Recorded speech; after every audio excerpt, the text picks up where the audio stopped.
Biden's massive spending plan. Futures search for direction on the last trading day of the quarter.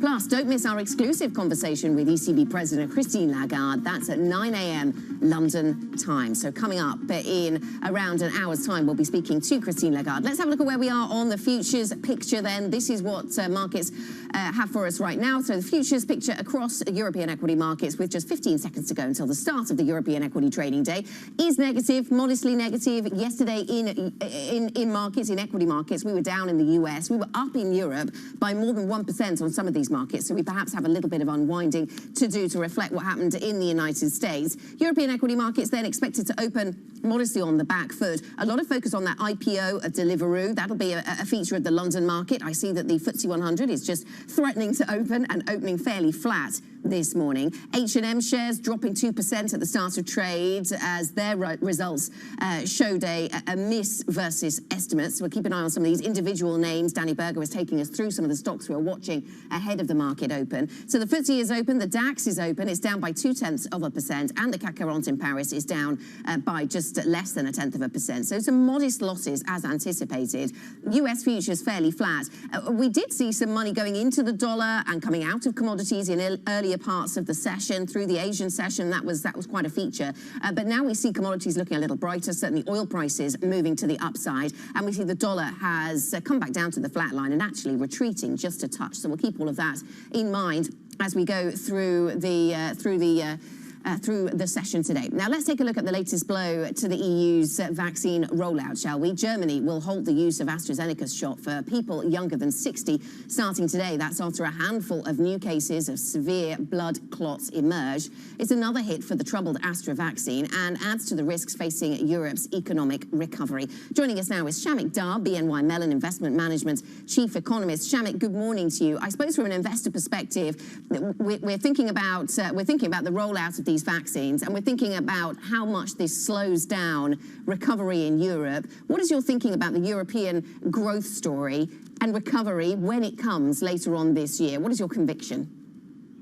Well, the vaccine rollout does make a difference here. Clearly, it has been slower than in other parts of the world. At the end of the day, I think at some point the Europeans will catch up, but it looks, as the weeks go by, that delay seems to be getting a bit longer. I'd still say they're about a quarter to maybe, up to maybe a quarter and a half behind the rest of the world. I expect to see vaccine rollout pace pick up towards the end of April and May as stocks increase. But for now, they are sort of lagging where certainly the US and the UK are. And what's the role of the monetary policy? I know there's a fiscal push here as well. We'll come to that in just a moment. What's the role of monetary policy from here, Shamik? We're going to be speaking to Christine Lagarde. My colleague Francine will speak to her a little bit later on today.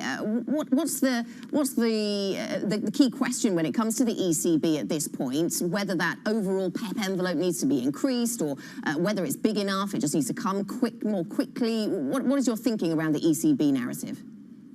I think because of the rollout, as I said, I think recovery is likely to be delayed slightly compared with the rest of the world. And I think that means, the ECB is more likely to be tolerant, if you like, of any sort of pickup in inflation going forward. At the end of the day, the growth picture is pretty weak, and I suspect any inflation pickup in Europe will be much more subdued than it is elsewhere in the world, and that will give the ECB some space. It's also the case, of course, that fiscal policy isn't quite as dramatically active in the Eurozone as it has been in other parts of the world. It's been pretty active, but still not as dramatically active. And I think, therefore, while there is quite a lot of pent-up demand and stimulus out there in Europe, it's not quite the size it is elsewhere, and that means that the ECB can afford to be more patient. Yes, and Shamik, we'll talk more about the US infrastructure push in our next conversation, but in terms of that comparison across the Atlantic, is there pressure? Is that how things work? Is there pressure on European governments to do more? We've seen the excitement, or we saw the excitement around the recovery fund last summer, and now that's still coming through, that's being worked on, it's still happening behind the scenes, and other national efforts, of course, at specific bailouts and support measures. Is there pressure on Europe to do more from a fiscal push? I think it's building. The pressure's building. I mean, I don't think they're on the point of doing anything like the US has done at the moment. But certainly, if the recovery is delayed and turns out to be more insipid than in other parts of the world, then I think governments will come under pressure to do more. The recovery fund was a great start, but we always knew it was relatively small. I think still the primary onus will be on national governments. But we're not quite yet at the situation where they'll be tipping over into big new programs. So I think watch out for that over the summer and the second half of the year. We've spent a lot of time in recent weeks talking about all of these themes, Shamik, and also supply chains, resilience of supply chains, because of course of those that iconic imagery of the Ever Given ship stuck in the Suez Canal. How much reason to pause and think about resilience of supply chains or bifurcation of global economies has that given you, or do you think those concerns are overdone? Bottom line is, I think they're slightly overdone. I mean, don't get me wrong. I think supply chains are vulnerable, and we need to worry about them and make sure that they work okay. But I think a series of events now, really throughout the decade, have shown that actually getting adapting to disruptions in supply chains for industry is actually a bit easier than many analysts or economists tend to think. So even if you think back to something like the Fukushima disaster or the Icelandic volcano or Brexit or various other events that have disrupted supply chains, actually industry has tended to react to that global industry relatively well and flexibly. So I think the ultimate call here is, I'm not saying don't worry, clearly these are things to be nervous about, but ultimately they turn out to be a bit more flexible than we normally think. Shamik, thanks very much. Stay with us. Shamik Dar, BNY Mellon Investment Management Chief Economist. He stays with us a little longer on the programme. Let me just get to one of our top stories this morning, and that is the IPO of Deliveroo. We've been tracking this story, of course, over recent weeks. We knew that it was going to list at 390 pence a share. In fact, it's opened this morning at around 330. There we go, 331 pence a share is where it opened this morning after that IPO at 390. We will, of course, track it through the day and in the days ahead as well to bring the complete story. But there certainly has been concern from some parts of the investment community, and we spoke to Andrew Millington from Aberdeen Standard a little bit earlier on about treatment of workers and, in fact, the business's ability to change and willingness to change on that front seemed to be a key concern for Andrew and his team. So we'll continue to watch whether other investors feel the same way. On the other hand, being seen as quite a success story for the London market, another IPO, yet another IPO for the London market, and this one in the tech space. So that is something of a victory perhaps for the London market, but the pricing less so. Let's keep an eye on that story as it develops. Coming up here on the European Market Open, investors await President Biden's massive spending plan. We'll discuss the implications of that next with Shamik Dar. This is Bloomberg.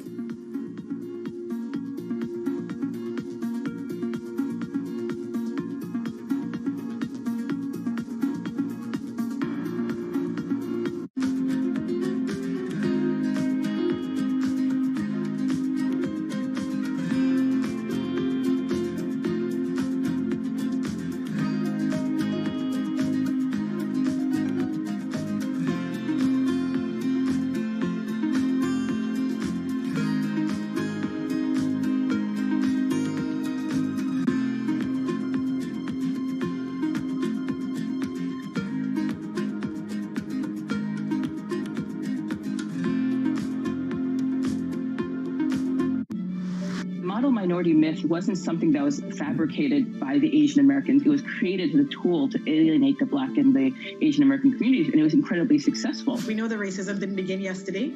We know it's probably not going to end tomorrow, but it is our job to make sure that there's progress and we keep people safe, give people dignity. I spent a lot of time last year to just listen, to understand, to reflect and understand what I could do as a leader of this organization. For many years, we've been very shareholder focused, and now there really is much more of a community requirement. The economic downturn in the US, we're seeing unemployment and income losses affecting women more than men. 2/3 of the jobs lost in South Africa were women's jobs. So I think we're in a moment of crisis. Clearly, our societies are reproducing, not reducing inequality. We need better public policy, and we need companies to step up.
Welcome back to the European Market Open. 10 minutes into a European trading day that is a little lackluster this morning. European equity markets fairly flat this morning, though, so maybe not as bad as had been anticipated. The FTSE 100 down a touch, as is, in fact, the DAX is fairly flat now, and the CAC just managing to move its head above water. So we're fairly flat, all in all, for European equity markets right now. Let's get into some of the movers, though. Bloomberg's Danny Berger has those. Danny. And starting with battery maker Varda, they did confirm their guidance for the year. They're looking at about 940 million euros. Of course, that's good news. When a lot of the industry having supply chain issues, batteries look to be immune so far. Also, looking at EQT today, some deal news. They're buying a healthcare firm for $5.3 billion. At least Bloomberg is reporting that yesterday. In the healthcare firm this morning, Serba saying that they welcome EQT as a new investor. Finally, we have to check out what Deliveroo is doing IPOing today. It already IPO'd at the low end of its range. Now we're seeing a very sizable drop at 22%. Some of the other delivery companies falling in sympathy. Nothing like this, but it just shows how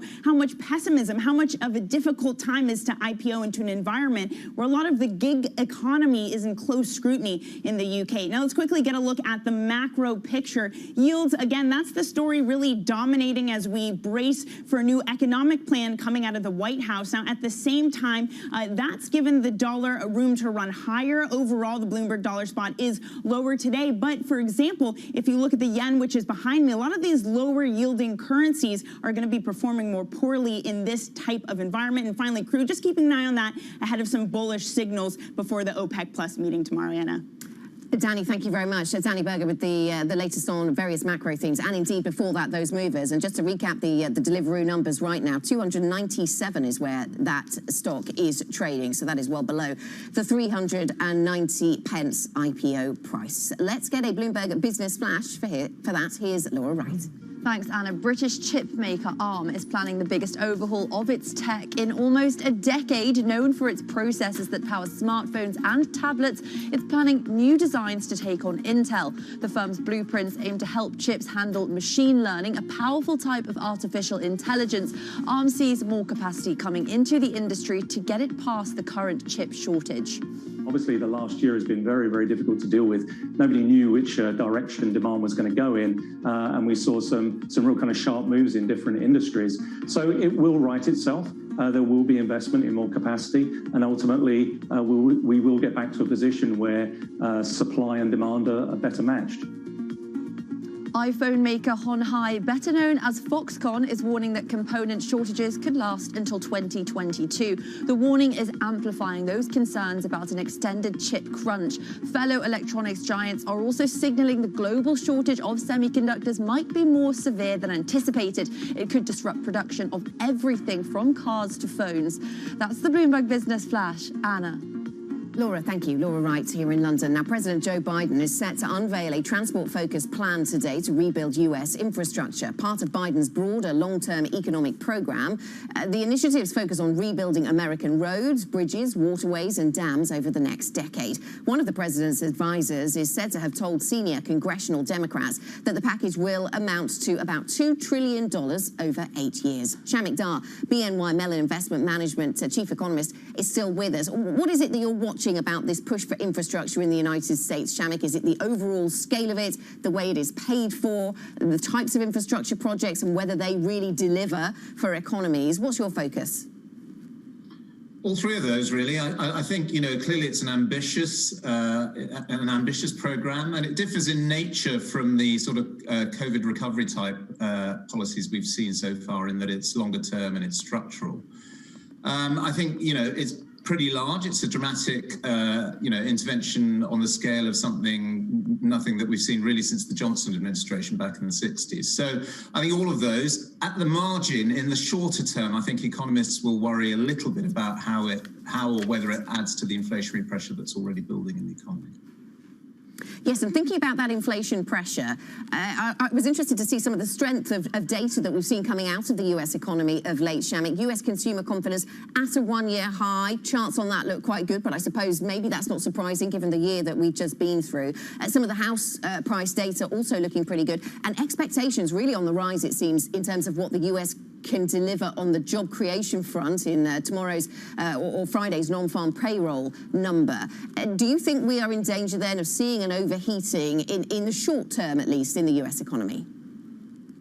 There's a danger of that. I think it's slightly odds against, but the risks are rising. That's the way I put it. So, I've spent over a year now arguing that once we do get through the pandemic, that the recovery would be very strong indeed, and probably stronger than most economists think. Now, so to some degree, I think the bond market is factoring that in now.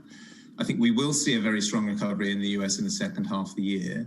The key question is just how quickly supply can respond. And I'm relatively optimistic because a lot of the industries that have been shut down are, if you like, face-to-face services, which you can open up relatively straightforwardly as well. But I could be wrong about that. And if I am, then you could see inflationary pressures build really quite strongly towards the second half of the year.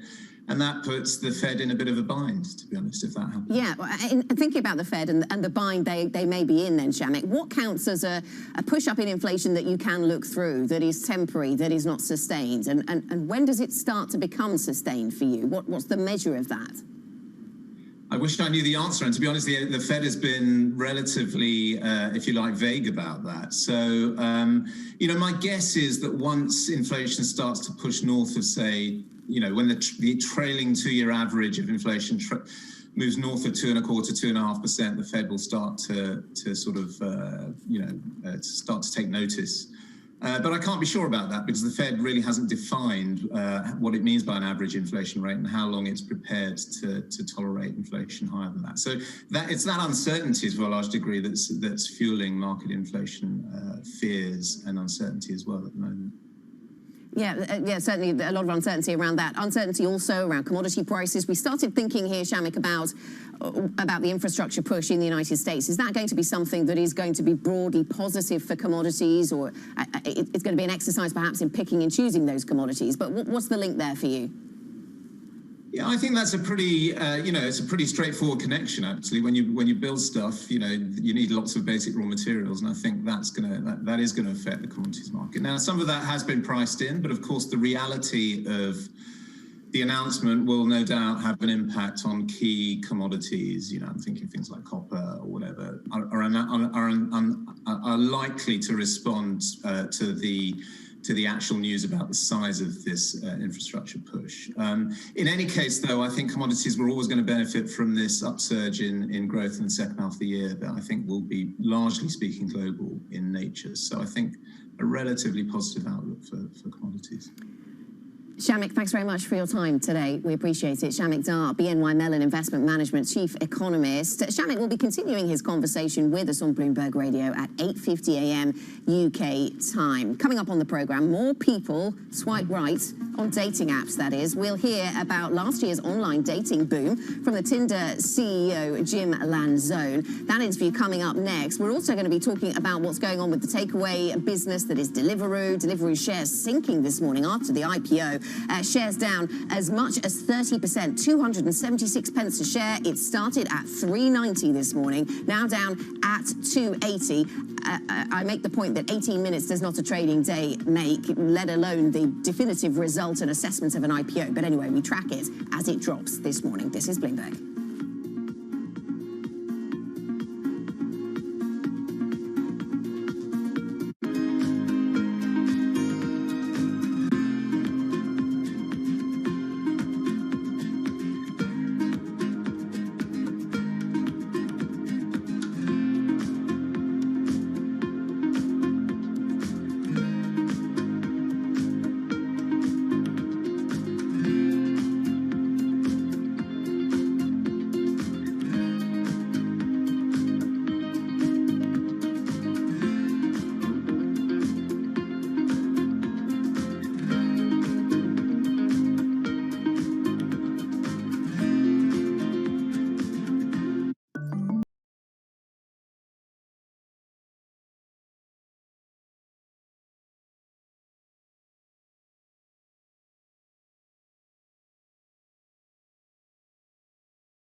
Bloomberg has enhanced search on the terminal to deliver what you need when you need it. Now, you can simply type phrases in everyday English in the command line. Compare financials. Find people. Analyze markets. You can enter phrases or ask questions. What do you want to know today? Ask a question or visit SearchGo to find answers now. Friday is Jobs Day on Bloomberg Television and Radio. A special 4-hour holiday edition of Bloomberg Surveillance will bring you the March job numbers live. Coverage begins at 6 a.m. Wall Street time on Bloomberg Television and Radio.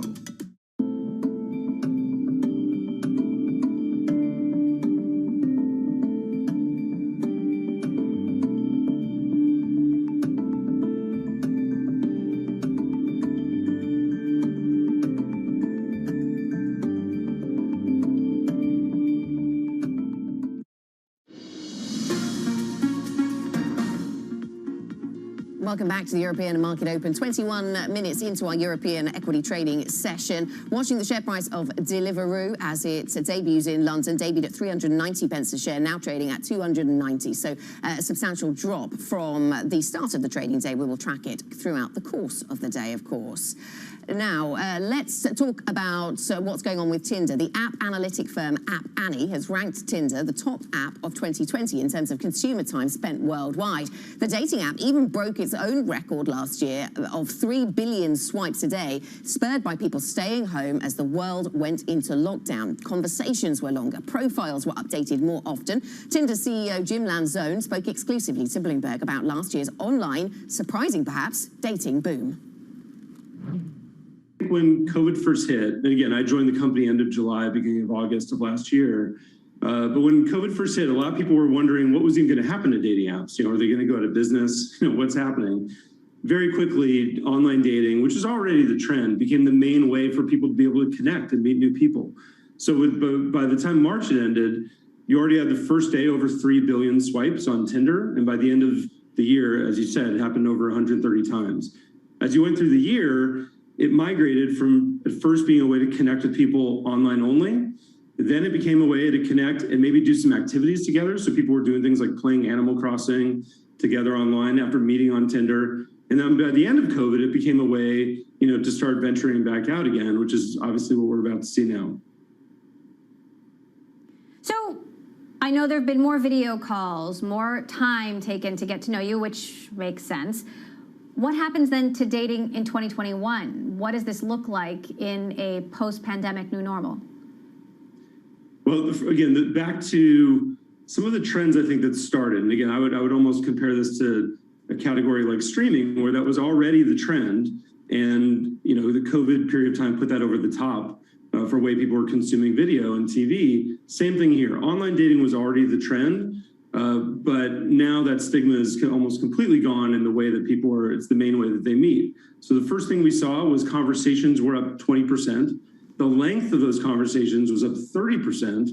And by the end, all through the year, the total number of matches between people up over 40%. So in this, again, was something where even heading into the COVID year, 40% of all couples were meeting online, and Tinder driving over 25% of those means 10% of all people were meeting on couples or meeting on Tinder. That is not only the trend in the US, but it's going to be the trend around the globe. But what post-pandemic growth are you expecting? I mean, will Tinder still be topping the charts when we're not in lockdown?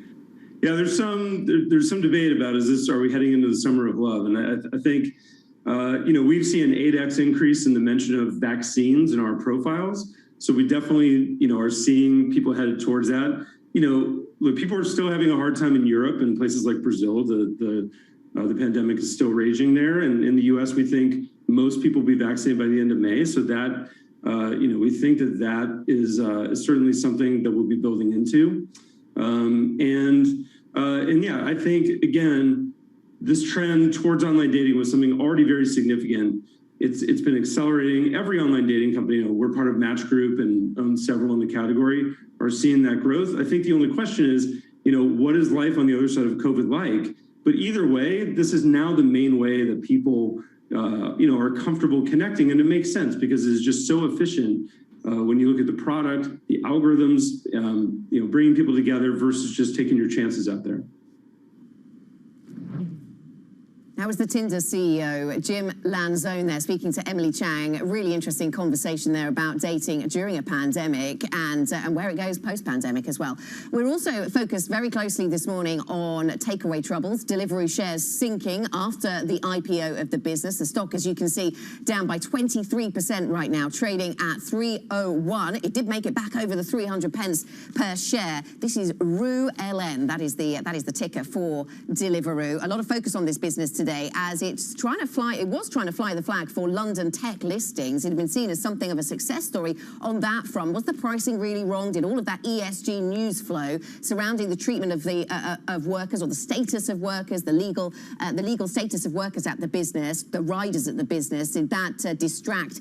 Did that come into the thinking of many investors here? Interesting to continue that conversation. We spoke to one investor who's not buying this stock earlier on. That was Aberdeen Standard's Andrew Millington. He made the case that when you're not making profits, if the rules change against you, if the law changes against you, then that leaves you vulnerable. And that is one of the things that was going through his team's mind when they were filtering this and deciding that they wouldn't invest in Deliveroo. That's just his view. If you have other views, IB plus TV Go is the function to use on the Bloomberg. If you want to get in touch with us, no doubt this conversation will run and run. London and the gig economy. More on that next. This is Bloomberg.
This patch of land in northwest Saudi Arabia is going to become Neom, a city powered entirely by renewable energy. The government hopes the site, which is the size of Belgium, will be a clean energy hub, not only for the kingdom, but also the world. This here is at the borderline between Mission Impossible and Suicide Mission. Lucky enough, so far we've just been on the right side of the line, yeah. But it's very close to that. This is just smoking. This is nothing ever I've seen or heard of the dimension, the challenge. I'm not talking energy only, but in its broadest context, including the geopolitical dimension, including the cultural dimension. Neom will include a $5 billion hydrogen plant run on wind and solar energy. All of the zero carbon fuel it produces will be shipped to international buyers in the form of ammonia. When it starts operating in 4 years' time, it will be one of the biggest hydrogen facilities in the world. Can't explain Neom on the back of a set of PowerPoints and a video clip. You just need to be here. You need to breathe it. And specifically the startup mode and things happening, buses all around you here.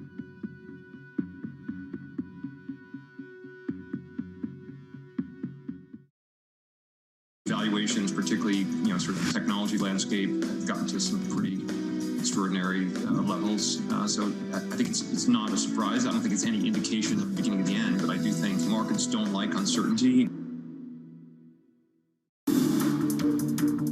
Every Friday with 30 minutes dedicated to fixed income, I'm Jonathan Ferro. This is Bloomberg Real Yield.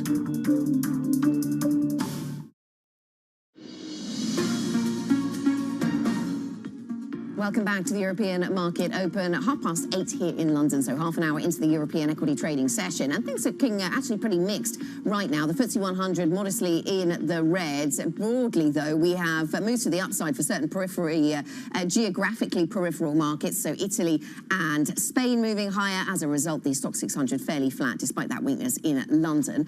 Let's have a look at the sector breakdown. You can see that telecoms is the biggest gaining sector. Banks not doing great. Another day of nervousness, perhaps around the banking sector when it comes to the fallout of the Archegos story. That's still very much in the mix. In terms of telecoms, I'm just clicking on the telecoms tab, and we've got many of the telecoms names moving to the upside today. So it is just one of those days where telecoms and the like, their cash flows are in vogue. Let us get a Bloomberg First Word News update. Here's Laura Wright.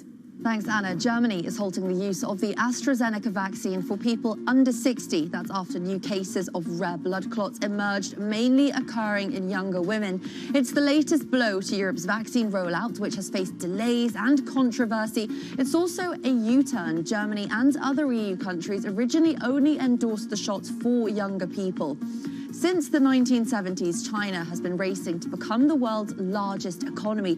Its recovery from the pandemic means it could overtake the US this decade. Growth picked up again in March on the back of strong domestic and international demand. Construction rose at the fastest pace since December 2018. Next week, the International Monetary Fund will upgrade its forecast for global growth. The change is driven by the US and China. Both are set to recover more quickly than most countries. There is still a high level of uncertainty about new virus variants that threaten to hold back the rebound. Global news 24 hours a day on air and at Bloomberg Quick Take, powered by more than 2,700 journalists and analysts in more than 120 countries. This is Bloomberg. Anna.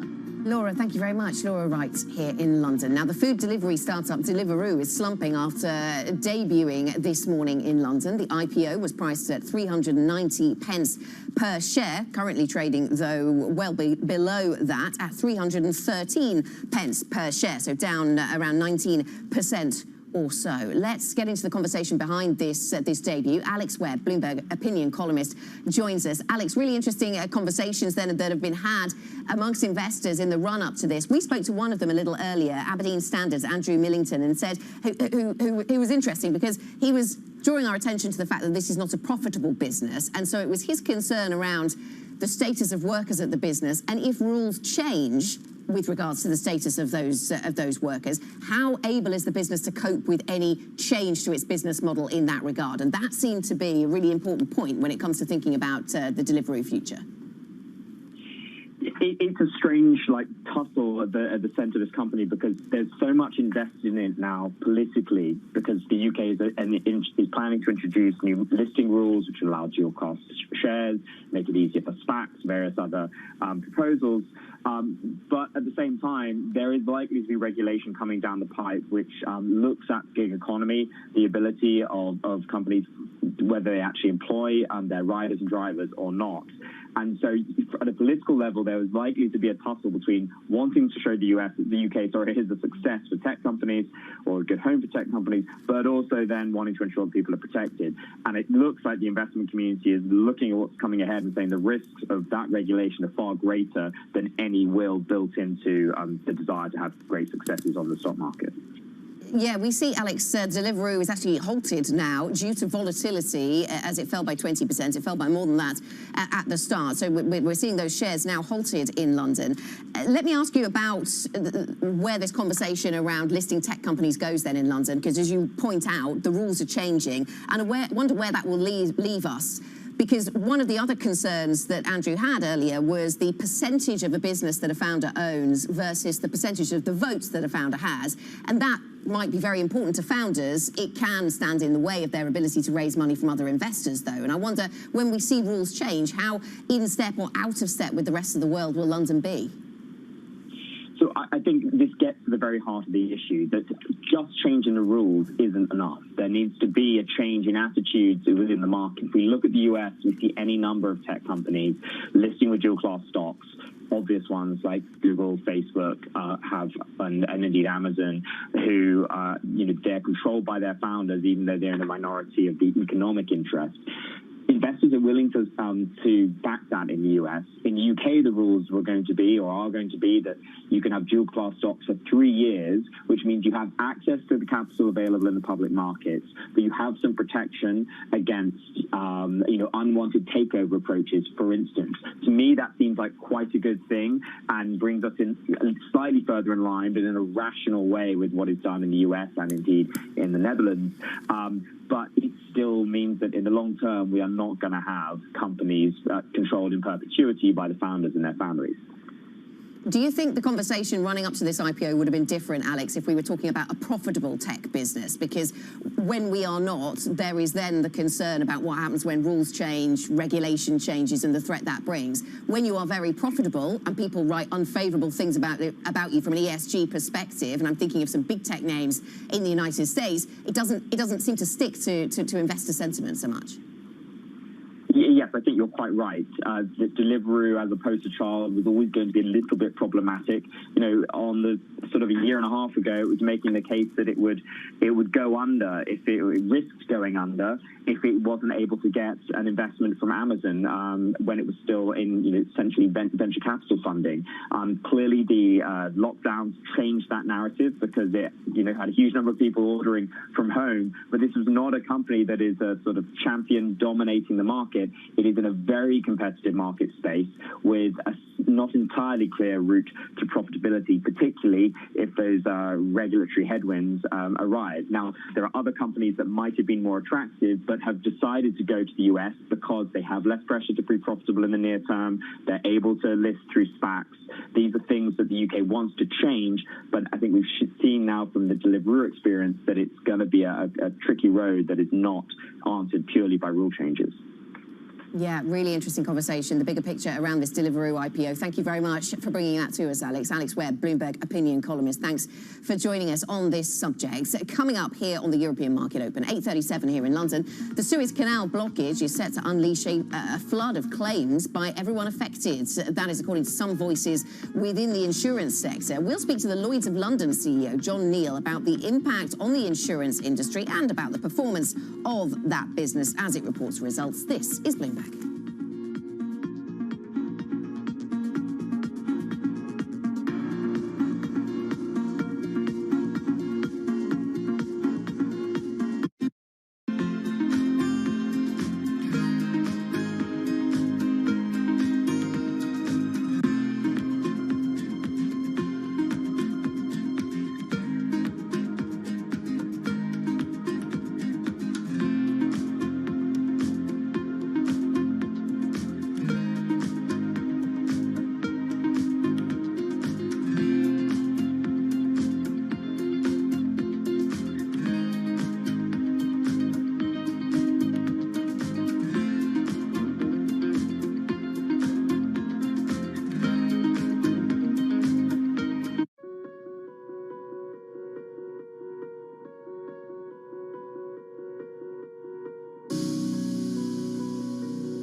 Access the financial world on demand.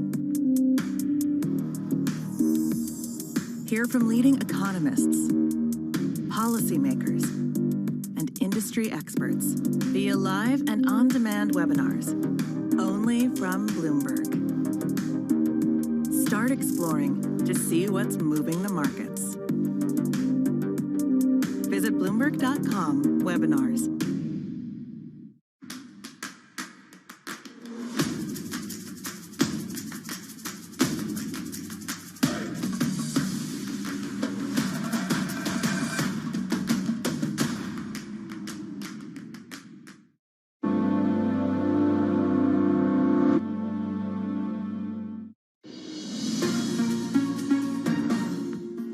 I was one of the few females in the executive board of the IMF, short one of two Africans that was around the table some of the time. And so those things require you to first learn the language that is being spoken. Because sometimes if you come too radical, too quickly with your ideas, you can be shut out. That was the South African Reserve Bank's Deputy Governor speaking to Bloomberg about how to increase the visibility of women and other underrepresented executives in the finance industry. Let's get a Bloomberg Business Flash. The corporate stories we're tracking this morning. Here in London is Laura Wright. Thanks, Anna. British chip maker ARM is planning the biggest overhaul of its tech in almost a decade. Known for its processors that power smartphones and tablets, it's planning new designs to take on Intel. The firm's blueprints aim to help chips handle machine learning, a powerful type of artificial intelligence. ARM sees more capacity coming into the industry to help get past the current chip shortage. Obviously, the last year has been very, very difficult to deal with. Nobody knew which direction demand was going to go in, and we saw some real kind of sharp moves in different industries. So it will right itself. There will be investment in more capacity, and ultimately we will get back to a position where supply and demand are better matched. iPhone maker Hon Hai, better known as Foxconn, is warning that component shortages could last until 2022. The warning is amplifying concerns about an extended chip crunch. Fellow electronics giants are also signaling the global shortage of semiconductors might be more severe than anticipated. It could disrupt production of everything from cars to phones. That's the Bloomberg Business Flash. Anna. Laura, thanks very much. Laura Wright here in London. Now, the Suez Canal may be open again, but the battle over damage is just beginning. The blockage could unleash a flood of claims by everyone affected, from shipping lines to manufacturers and oil producers. The insurance industry has already been upended by the global pandemic. Lloyd's of London expects to face $8.5 billion in COVID-related claims for 2020. That's as it compensates businesses for cancelled events and lost revenue. The world's largest insurance market announced a pre-tax loss of £900 million for the full year. Joining us now is Bruce Carnegie-Brown, Lloyd's of London Chairman. Bruce, very good to speak to you this morning. Thank you very much for joining us on the programme. Starting with the impact of COVID, you've given us the figures this morning. The impact, £6.2 billion or $8.5 billion in terms of the impact for COVID-related claims. How has the business changed since the start of COVID to try and change the business or the market's exposure to pandemic-related insurance claims in the future?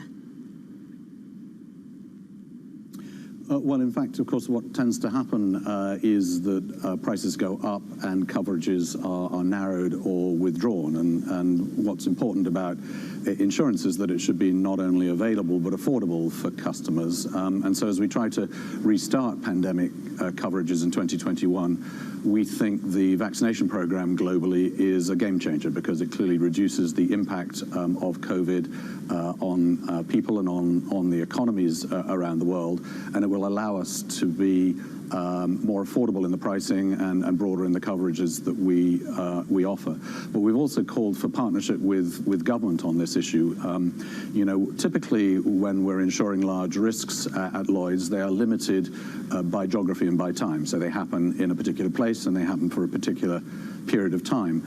We don't even know when the pandemic began, and it certainly hasn't ended. And of course, it's been prevalent everywhere at the same time. And so it's just too big an event for the insurance industry to bear on its own. And so we, in common with a few other people, have been advocating for governments around the world to enter into partnership with the insurance industry to make sure we can get covers restarted so that people can plan events and activities with confidence as the economies reopen.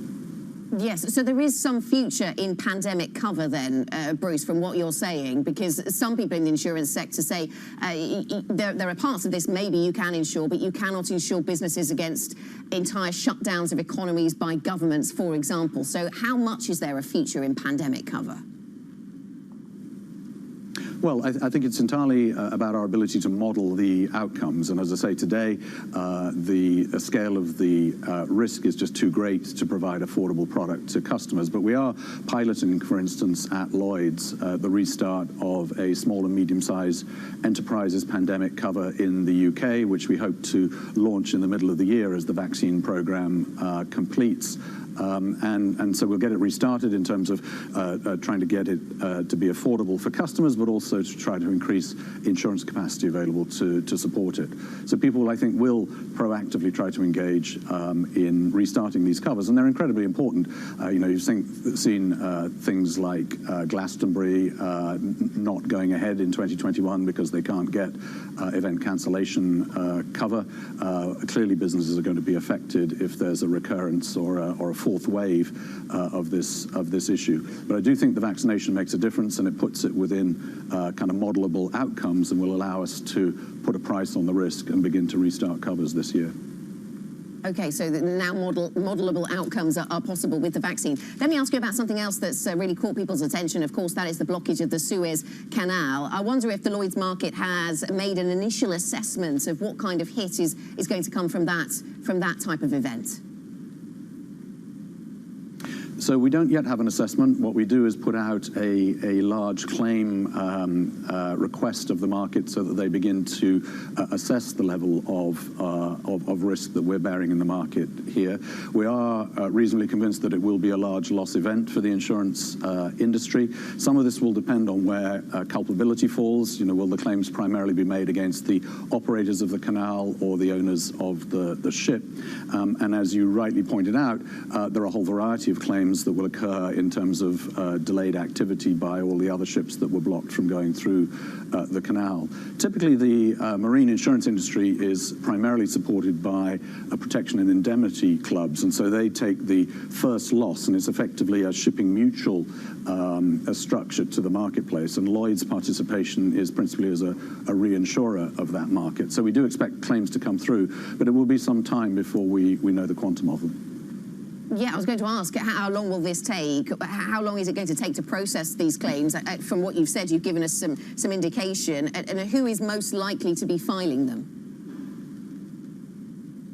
Well, I mean, clearly everybody affected will begin to file claims. The issue is, who are they filing claims against? Where does responsibility land? What insurances do those who are responsible have in place? And then how does the kind of layering of insurance work in terms of the way the claims filter through? But I would expect by the end of April, people will have a pretty good handle within the insurance industry about how much they think the insurance industry is liable for and how it will fall across the market.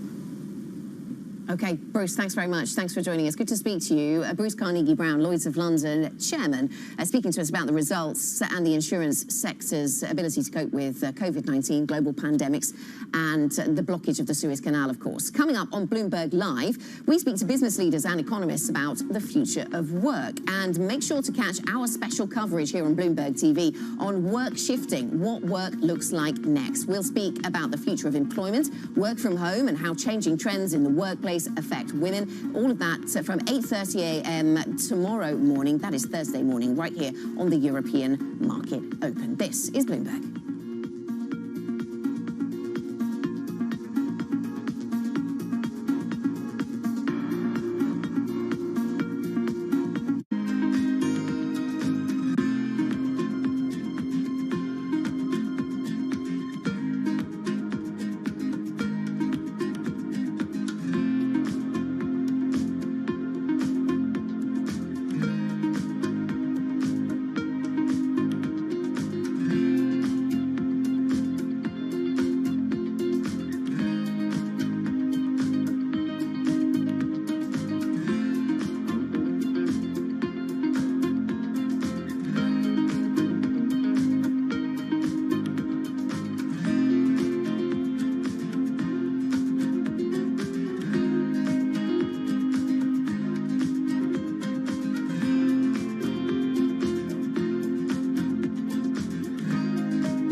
Mercedes-Benz is on a path towards CO2 neutral mobility. So we have flicked the switch there, and really we're going to step by step electrify everything. And what does that mean? Combustion engines get electrified. This is a market that over the past few weeks has made it clear it wants to go higher. It got a little spooked by the idea that geopolitical tensions are rising.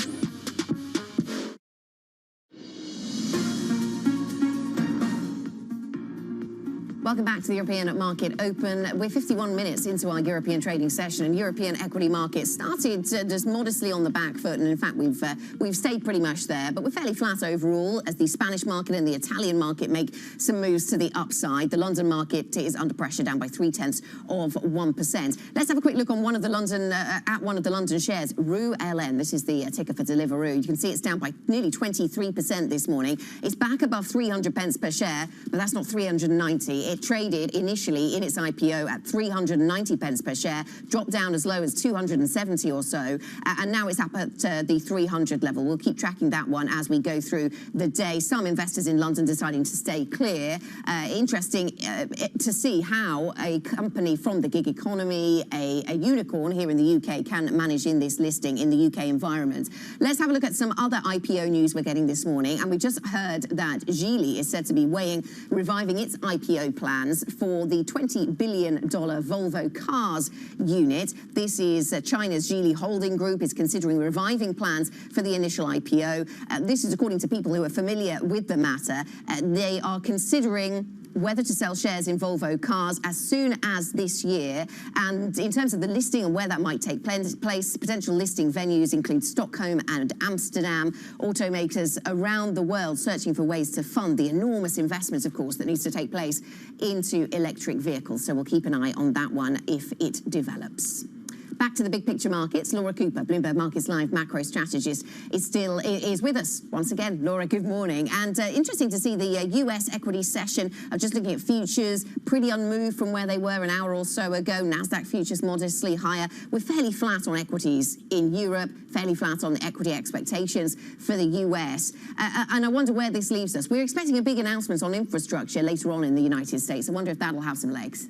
Well, and I think that's the key focus today is Biden's build bigger, better infrastructure plan, the details around that. So I think markets are in a bit of a wait and see period. We are seeing treasuries consolidate yesterday's losses. We have that 10-year yield around that 172, 173 handle. The dollar, yes, it was bid. It was kind of at those fresh 2021 highs earlier. It's now come off a bit. So really, I think it's just all about what details will come from that plan. Yes, it's potentially going to be an 8-year plan above $2 trillion, but the focus will be on how are they going to pay for it. Corporate tax hikes, hikes on wealthy people, that will certainly be on the market's radar. Yeah, it certainly will be. In terms of that relationship between the dollar and Treasury markets, so we're not at 177 anymore on the US 10-year, are we, Laura? We're down at 171, 17191. So we had been seeing levels around 177 yesterday. Now we're a little bit weaker than that. The dollar now on the back foot after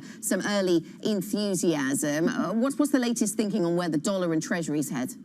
Well, I certainly think that today there's going to be kind of bouts of volatility. So it's hard to really take a key narrative away from dollar moves because we do have that quarter end, that month end rebalancing where those flows could potentially hit the dollar. But I think ultimately at this point, it is still a case of just rising U.S. yields. That has certainly impact those low yielding currencies like the Swiss franc, like the Japanese yen. So I would expect that the dollar still has legs. Notably, when we look at Joe Biden's plan, this is going to further propel that U.S. growth exceptionalism story. So ultimately, there is a price tag that will be attached to it, and the dollar is likely to come under pressure later in the year on the back of that. But for now, I do think it remains a dollar bid on U.S. growth exceptionalism and those rising yields. We are just getting some data coming through from the German economy. Then, Laura, the German March unemployment number falling by 8,000. So unemployment falling seems like like a good thing. The estimated drop was a drop of 3,000, so that seems to be better than had been anticipated by the markets. Not seeing a great deal of movement in the euro right now, 117.35. And of course, Laura, my colleague Francine is going to be speaking at the top of this hour, just coming up, to Christine Lagarde from the ECB. Just briefly, what do you think the focus will be for you when you're listening to the ECB? Well, I don't expect any kind of new messaging from Christine Lagarde today. They're very kind of regulated in terms of what they release in policy speeches.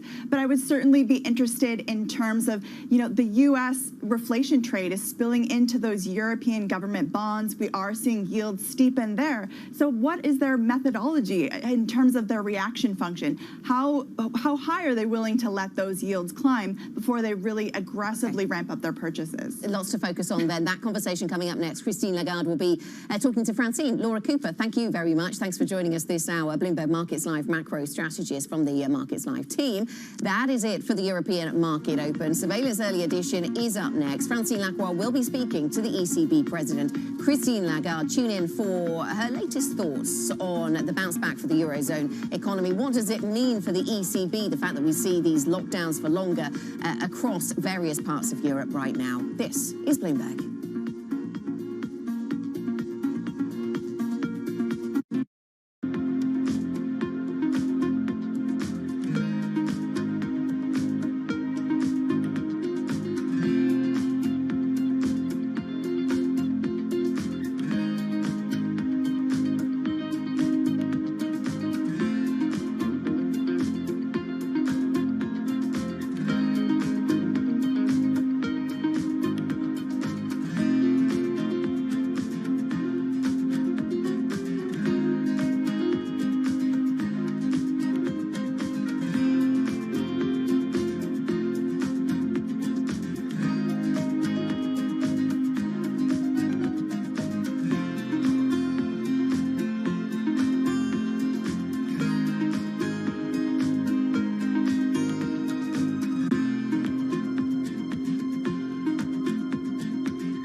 Asia is absolutely core to our business. It's almost 20% of our franchise revenues globally, which is significantly more than most of our global peers who are more in the mid-teens. We want to invest, grow in China, but also we are also investing in the rest of Asia as well. Our top line growth for the region has been close to 24% last year, almost 20% of the group's revenue as a percentage of the revenue of the group. So, and this is where the group is counting on the growth. We see company after company, these are corporates committing to net zero. So pretty much across the board, there is an enthusiasm for putting capital to work to try to get us to a better carbon future. Credit Suisse has a fantastic brand name in Asia. We have obviously strong positions in Singapore and Hong Kong as our two main hubs, but across the region.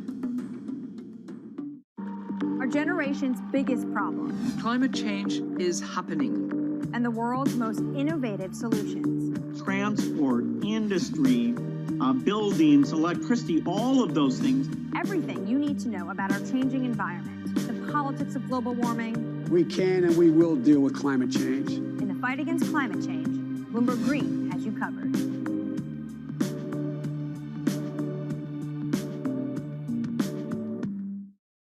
I have asked the Securities and Futures Commission and the Hong Kong EX to work together to explore the viability of our own Hong Kong version of SPACs. We remain very confident on the competitiveness of the Hong Kong stock market.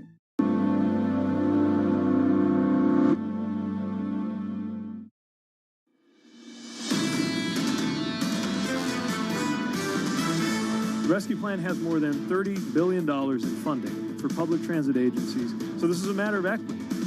It's a matter of doing right by so many of the heroes of the pandemic. The lower interest rates make it easier to finance borrowing that businesses and others do, and that adds to jobs in the economy. Our expectation is in the second half of the year, we would see the European economies on a sound recovery path. This is Bloomberg Surveillance, Early Edition with Francine Lacqua. Well, good morning and welcome to Bloomberg Surveillance, the early edition on this Wednesday, March 31st. I'm Francine Lacqua here in London. Now, for our viewers on Bloomberg TV and listeners on Bloomberg Radio, here's what's coming up on today's program. Christine Lagarde joins us for an exclusive conversation. We'll talk to the ECB president about everything from the pandemic to policy to climate change and cryptocurrencies. The Archegos fallout continues. S&P downgrades its outlook for Credit Suisse to negative. JP Morgan says the total hit for banks could reach $10 billion. And President Biden is set to outline his multi-trillion-dollar infrastructure plan. U.S. futures rise, bonds retreat. So, good morning, everyone. Has the ECB's decision to wade deeper into the bond market actually paid off? Well, unlike the U.S. Federal Reserve, the ECB is contending with an economy that may not be able to afford seeing bond yields dragging higher. And so on March 22nd, 1 year on from the beginning of the pandemic emergency purchase program, Christine Lagarde said the central bank would significantly boost bond purchases. Since that point, the rise in borrowing costs has halted, if not reversed. We'll compare that with a 10 basis point rise in U.S. benchmark yields, and perhaps the ECB has cause to call the intervention a success. Well, there's no doubt it has been a tough start to Christine Lagarde's tenure as ECB president, but she's no stranger to crisis. Before taking charge of the central bank, Madame Lagarde served as France's finance minister and as the IMF's managing director during the great financial crises and the European debt crisis.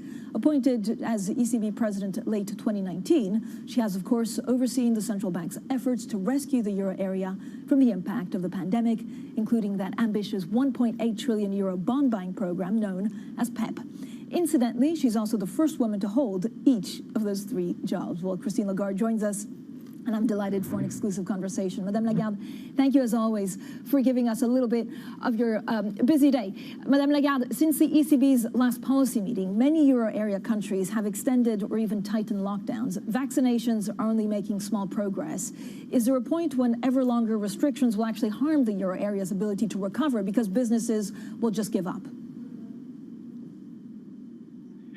Well, good morning, Francine. It's very nice talking to you. And I would observe that we have an economic situation overall, which in this part of the world, Europe, is really marked by uncertainty.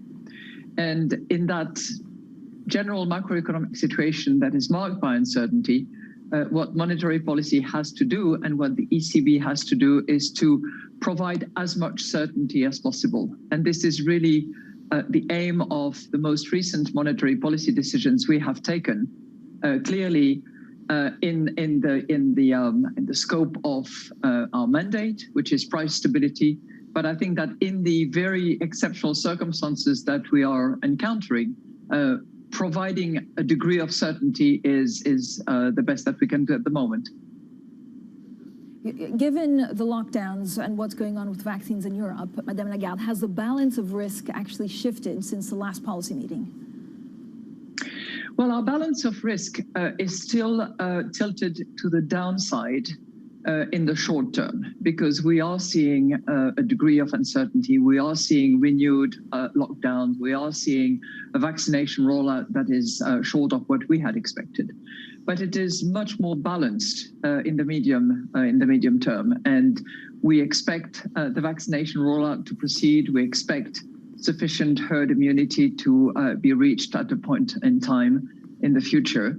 And that leads us to have rebalanced a bit our assessment of risks in the medium term. So still downward in the short term and more balanced in the medium term.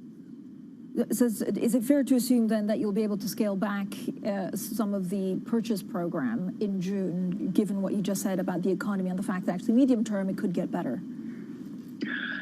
I think my definition of the medium term is a bit different from the one you are mentioning. Medium term for us is a couple of years, and it actually fits with the hope for recovery. In other words, the return to pre-COVID-19 situation, which we estimate at probably mid-2022. What we have decided most recently is to significantly increase our pace of purchase. And this is a decision that we have made in view of the circumstances and with a view to preserving favorable financing conditions. We will reassess in due course on a quarterly basis and in between as well, of course, to make sure that our monetary policy is in line with our overall price stability objective, but also with the aim that we have of preserving favorable financing conditions, which, as I said, leads to more certainty, improves the confidence, hopefully induces consumers to consume and investors to invest. And this is what we are beginning to see, actually. But, Madam President, the ECB bought an average of 20 billion euros under its pandemic program over the past 2 years. Is that what investors can also expect in the weeks ahead? As I said, we're not guided by a fixed amount. We're guided by a very determined objective, which is preserving favorable financing conditions. When we looked at the whole situation, this is what I have identified as a holistic assessment. I know that people find this word very funny, but it's deliberately intended to cover the entire financing conditions available on the markets. And when we looked at those conditions a few weeks back, we observed that there was unnecessary, unwarranted, and premature tightening of those conditions, which led us to determine that we had to significantly increase our pace of purchase. We are very attentive to these financing conditions, from upstream to downstream, meaning that we look at the risk-free interest rates, we look at all the sovereign bond yields, we look at the credit terms that are available for consumers, for investors, for corporates.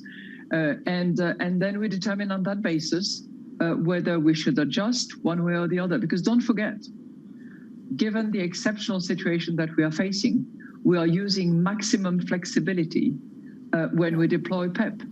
We will deploy all of it or not, or more. And we will certainly adjust as needed, depending on these financing conditions that we monitor and that we evaluate very carefully. But as the economy recovers, bond yields will rise. How will you determine what's warranted and what's not warranted? How difficult is it to determine? What we observe at the moment is yields that have increased quite significantly and quite rapidly. And this is what has guided our most recent monetary policy decisions. The next worry when yields rise because the economy is picking up, because consumers are consuming, because investors are investing, and because hopefully there will be a bit of price pressure exercised on our economy, then we will assess what is needed. But let me tell you this, given the distance relative to the aim that we have, which is inflation, I think that it's going to be quite a while before we actually have to ask ourselves whether we need to tighten at all. What's quite a while? A couple of months, or could it be longer? That is something that will be determined by our observations of facts, of prices, of indicators, and we are not going to be guided by the short-term movement, because we know that in the short term, inflation is going to rise. There are some technical, temporary factors that are going to lead to upward price pressures. That is going to be caused by multiple elements, whether it's the German VAT increase, whether it's the rebalancing of weight in the inflation assessment basket.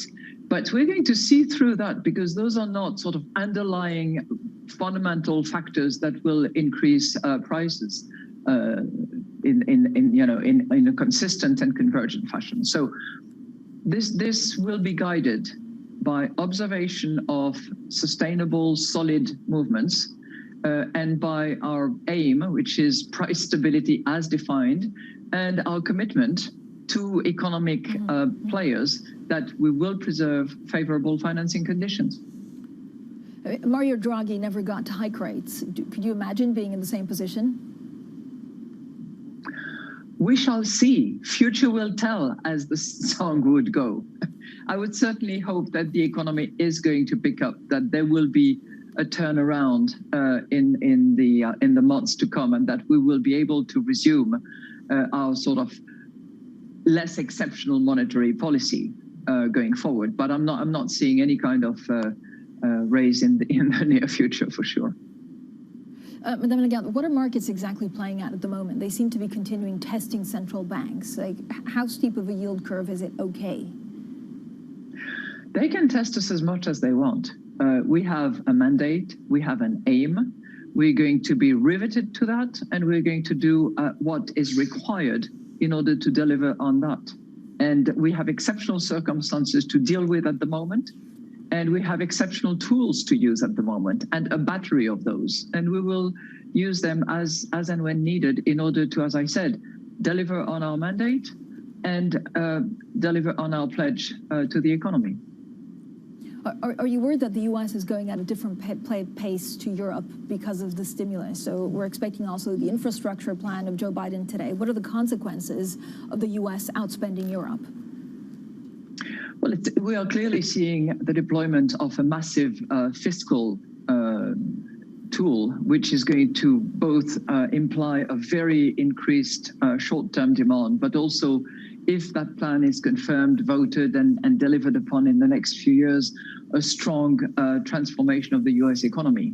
And that is clearly a good mix between this strong fiscal base and the monetary policy that is also delivered by the Fed. And it is going to have domestic impact and also some spillover impact to other economies in the world. And it will certainly increase the external demand that is addressed to the euro area, given the massive stimulus that is now on its way.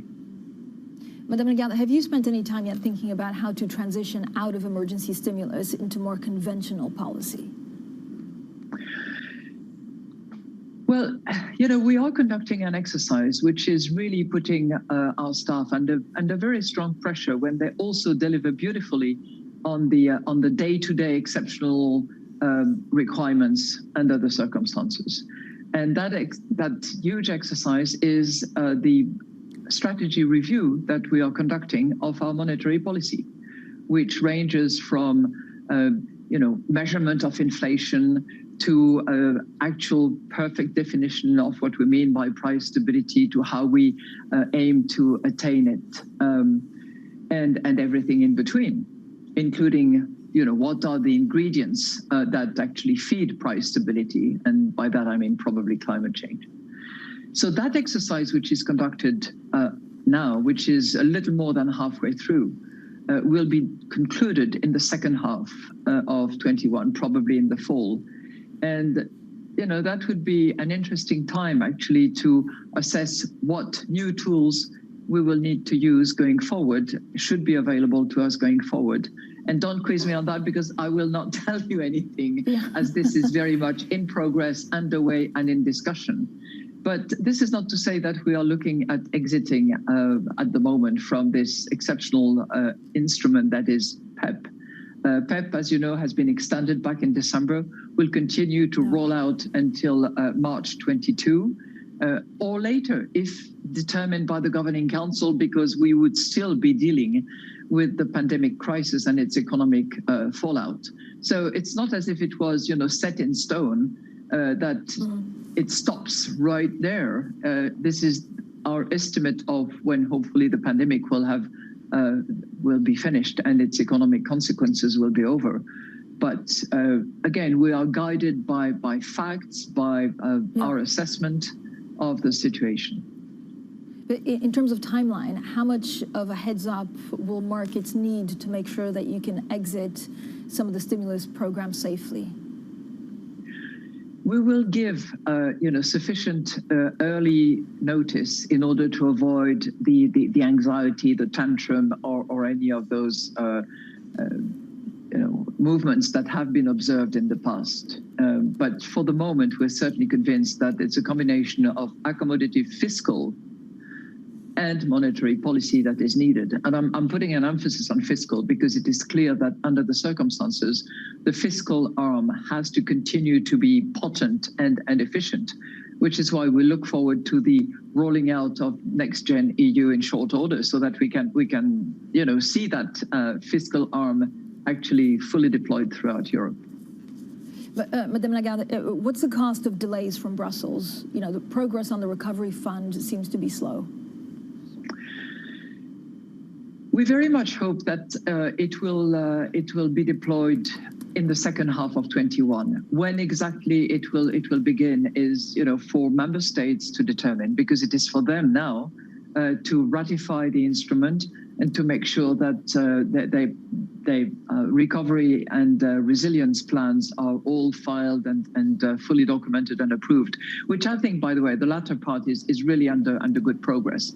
On the ratification process, as you know, there has been a challenge by way of injunction by the German Supreme Court, which I hope will be dealt with in short order. Yeah.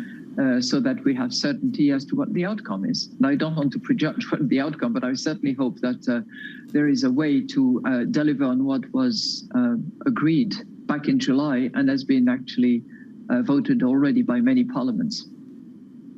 Christine Lagarde, thank you so much. She's, of course, the ECB president. She'll continue with us. We'll focus a lot more on cryptocurrencies and climate change shortly. This is Bloomberg.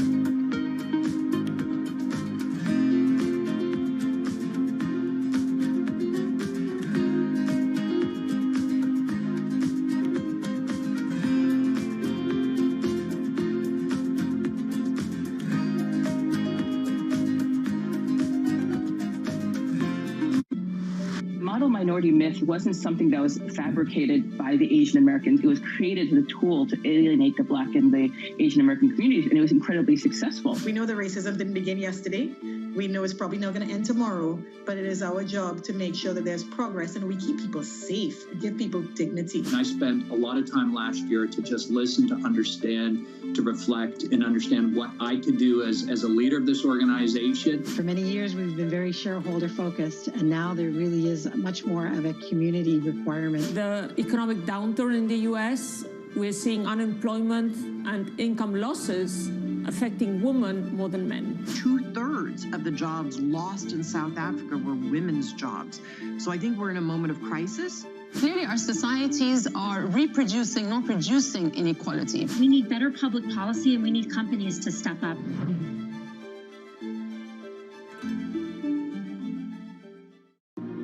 BSO Now is your online home for brand new Boston Symphony Orchestra and Boston Pops performances. Discover new releases each week that include behind-the-scenes storytelling with conductors including music director Andres Nelsons, guest composers and musicians, plus critically acclaimed archival concerts and more. Visit bso.org/now,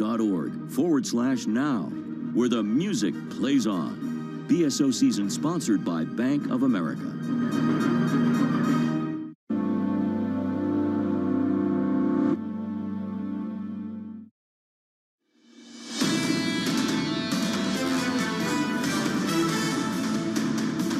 Economics, finance, politics. This is Bloomberg Surveillance, the early edition. I'm Francine Lacqua here in London. Now let's get back to our exclusive interview with the ECB President, Christine Lagarde. Madame Lagarde, thank you so much for staying with us. Now, we've all been following the unwinding trades linked to Archegos. Is this about shadow banking? Should these activities be regulated? Is there a fallout, actually? Could there be more Archegos out there? Well, I try not to use the word shadow banking anymore because it sounds so ghostly and unreal. And actually, when we see developments like that, it is actually quite real. So I would rather call it the non-banking sector, which is clearly providing financing, which has counterparties, which is linked to the banking sector as well. You know me, Francine, I've always been of the view that the non-banking sector should be properly supervised, should be duly regulated, in particular, if it exposes institutions like banks to possible major instability circumstances. I don't think that we are in that at the moment, but it certainly yet again shows that non-banking sector should be supervised and regulated. And I'm also of the view, as you know, that it's not so much a matter of the status of the institution, the category in which it falls, than the activity that it conducts and the risk to which it exposes others. You know, that somebody who takes risks, takes losses for itself is one thing, but risking in another environment, in counterparties, that is something that needs to be properly regulated and supervised. And I'm very pleased that the authorities in charge of supervision are looking into the matter in the United States. But some would argue that not much has actually changed since the financial crisis of 2008, that greed still thrives. Would you agree with that? You know, you don't change human nature. That is a fact. And I think that people in many instances are still guided by fear or greed or a few other things that will go unmentioned on this occasion. But I would disagree with you that things have not changed. Greed has not changed. It's there. What has changed is the environment, the framework within which players play their games. And I think that in that respect, the banking sector is far more regulated and supervised, is certainly a lot stronger than it was 10 years ago when you and I were involved in the great financial crisis.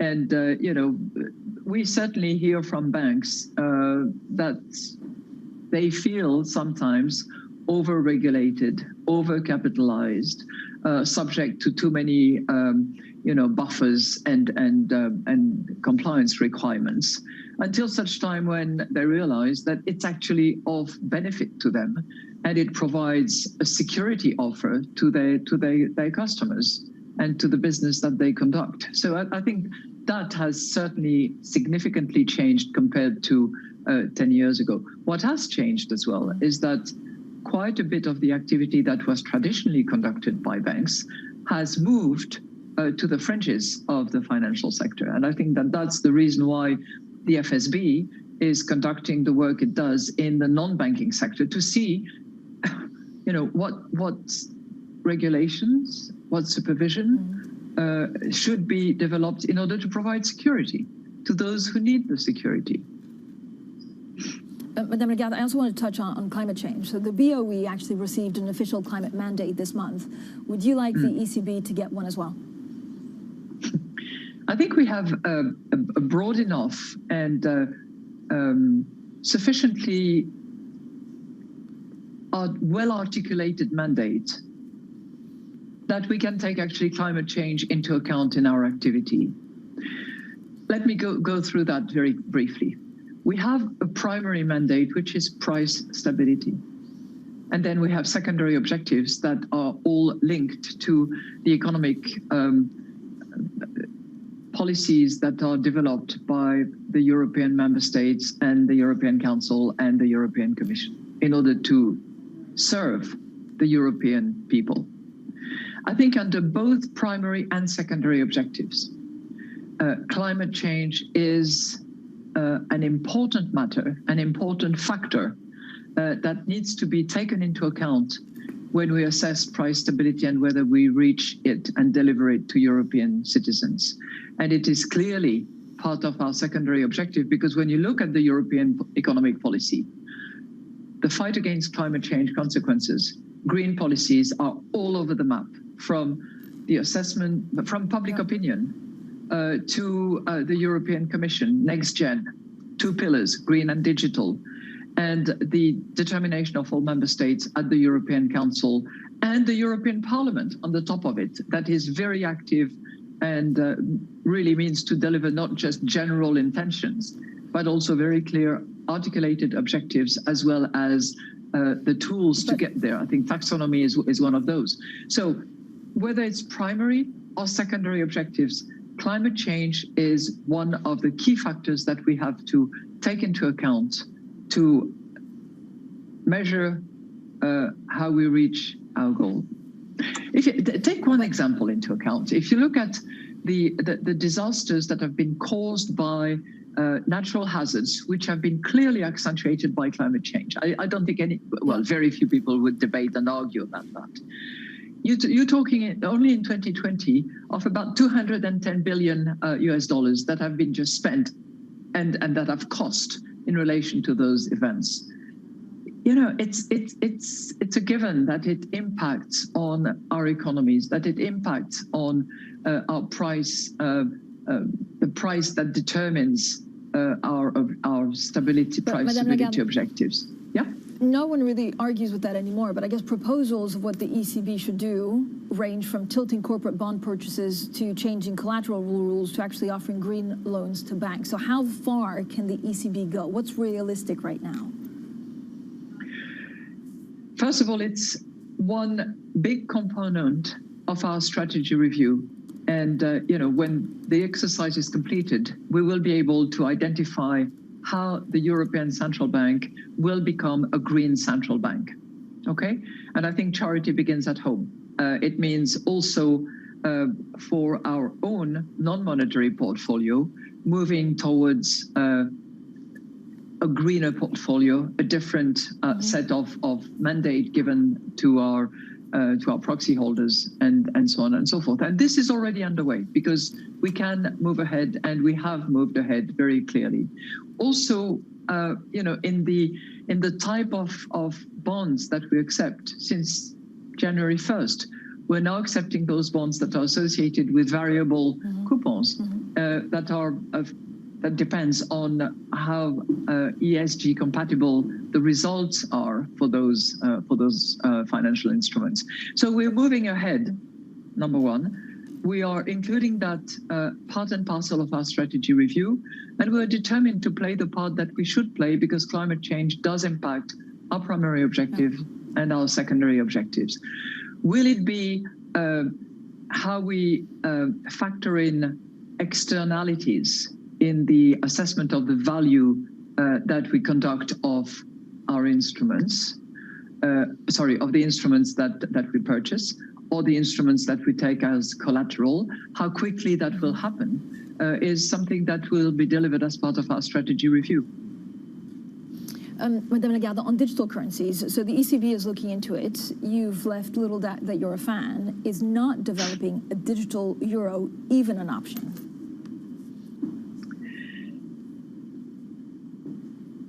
Okay, I step aside from my own conviction because I'm the president of the European Central Bank. There is a governing council that brings together all the national central bank governors as well as members of the executive board.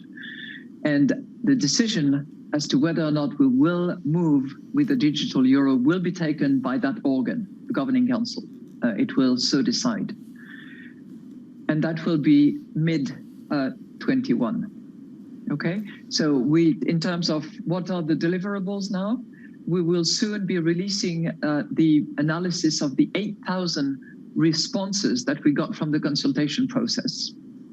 That will be communicated to the European Parliament, which is one of the key players, as well as the Commission and the Council with which we operate, not to mention the Eurogroup.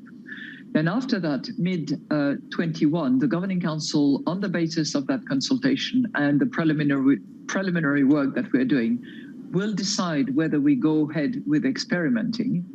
And then there will be a second decision, probably, you know, a year from, I don't know whether it will be a 6 months first assessment or 1 year assessment, whether we actually are going to roll out. But the whole process, let's you know, not be let's be realistic about it, will, in my view, take another 4 years, maybe a little more, but I would hope that we can keep it within 4 years because it's a technical endeavor as well as a fundamental change because we need to make sure that we do it right. We owe it to the Europeans. They need to feel safe and secure.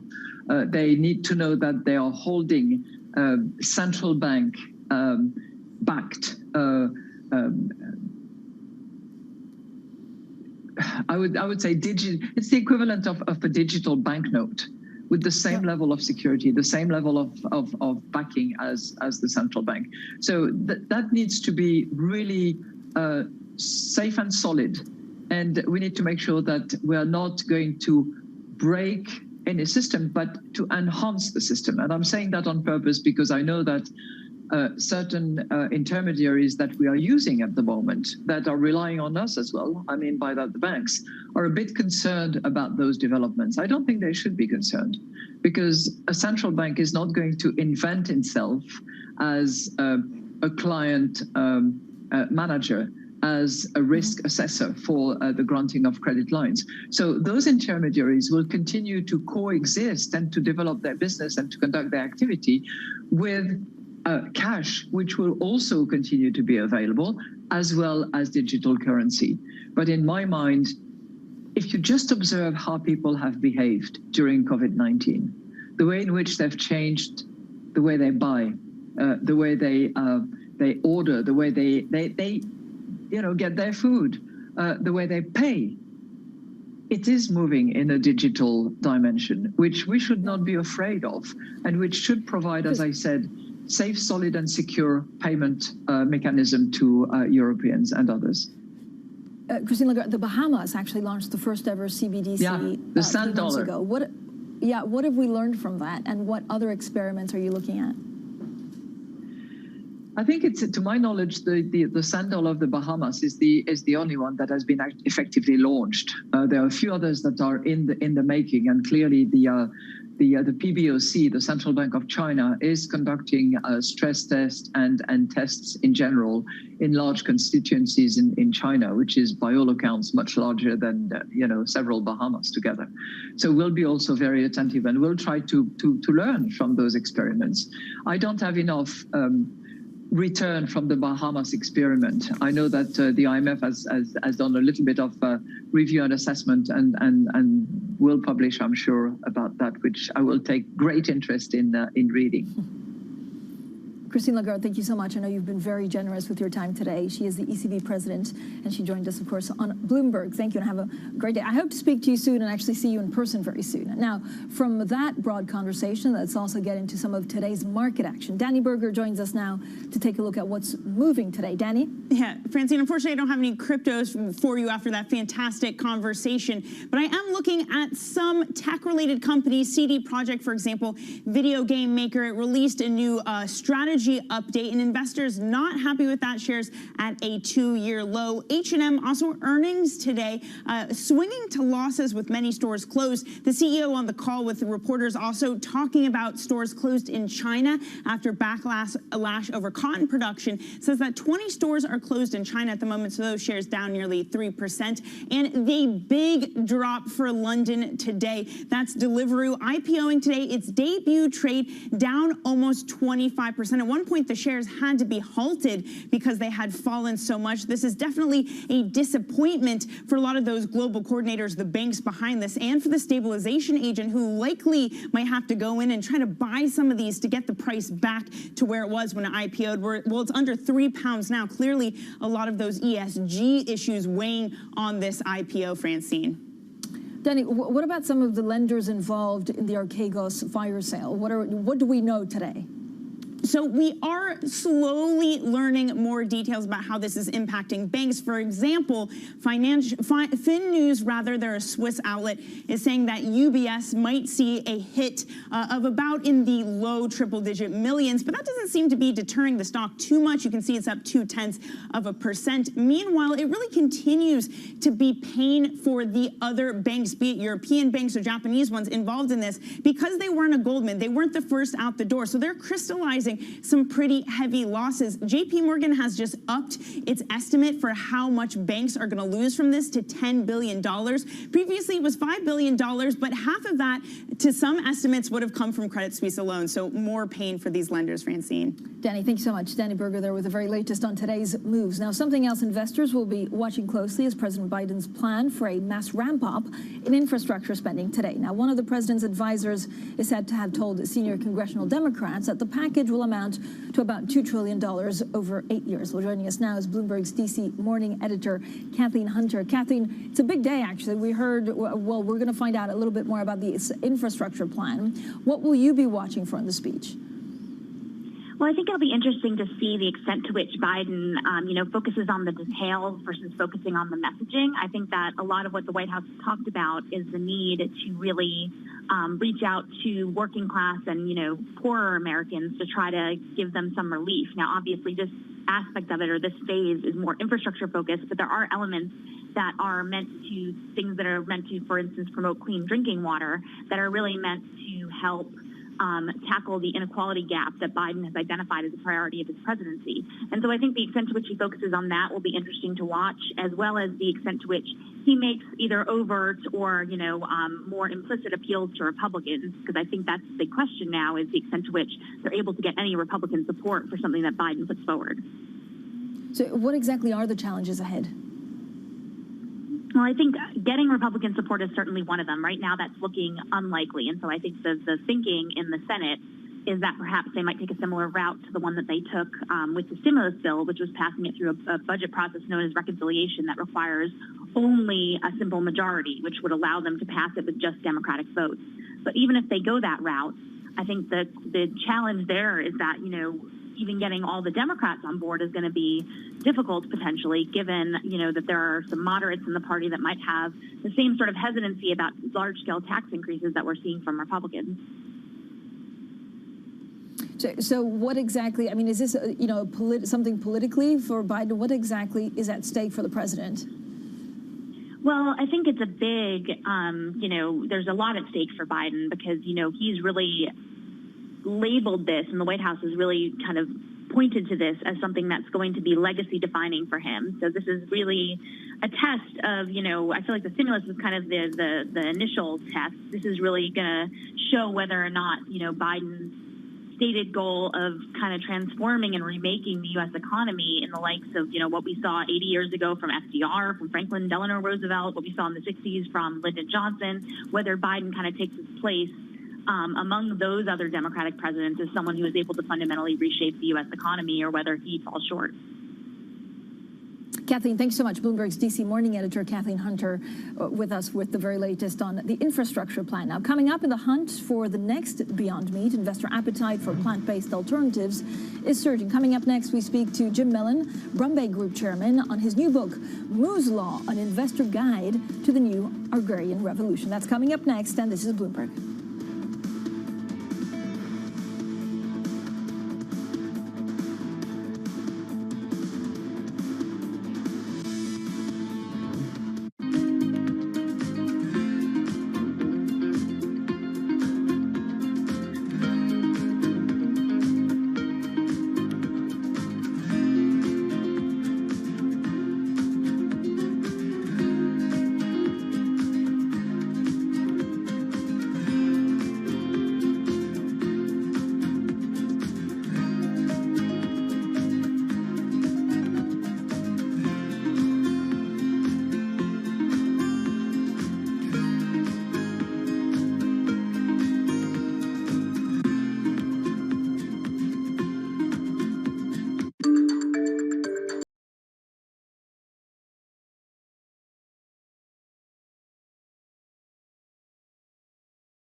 Surveillance, Tom Keene, Jonathan Farrow, and Lisa Abramowitz. Extraordinary market day. This rally just keeps on going. But there is a tipping point. The business team you love to watch. Weekday mornings on Bloomberg Television.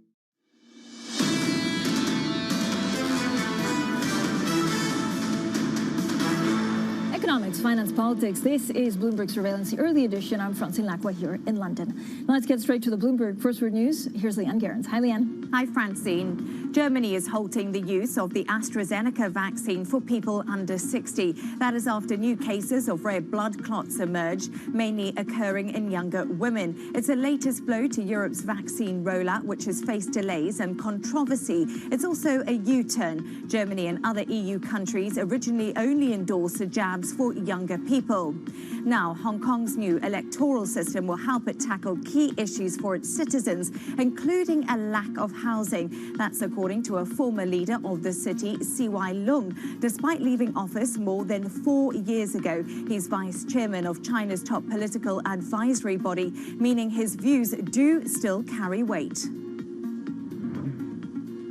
This is the root of a lot of social and even political problems in Hong Kong. Housing shortage that's led to, for decades, very high and still rising prices. And next week, the International Monetary Fund will upgrade its forecast for global growth. The change is driven by the US and China. Both are set to recover quicker than most countries. There is still a high level of uncertainty about new virus variants that threaten to hold back the rebound. Global news 24 hours a day on air and on Bloomberg Quick Take, powered by more than 2,700 journalists and analysts in more than 120 countries. I'm Leanne Gerrans. This is Bloomberg. Francine. Leanne, thank you so much. Now, plant-based products have jumped into the mainstream. Environmental and health concerns have encouraged consumers to seek alternatives to traditional meat and dairy products. Now, last month, Swedish drink maker Oatly announced plans for an IPO, which we've learned could value it at $10 billion. Shares in Beyond Meat, which makes plant-based burgers, have surged more than 40% since the company went public in May 2019. Well, we're now with Jim Mellon. He's Brumbay Group Chairman, recently published his book. His latest book is Moo's Law, an investor's guide to the new agrarian revolution. Now, this actually looks at the current investment opportunities in plant-based substitutes and into the nascent area of cell-grown meats. He joins us now. Jim, thank you so much for coming on. And, amazing that you were kind of almost one of the people spearheading this, and now that, the industry has really mushroomed into something big and lucrative. How big can this industry actually become in 2 to 3 years? And what does it mean for investment opportunities? Hi, Francine. Well, I would say that let's look a little bit further out. So in 9 years' time, I think half the meat market will be either plant-based or cell ag-based, which means growing the meat in laboratories. Milk will probably be 90% plant-based or precision fermentation by then, meaning the end of the traditional dairy industry.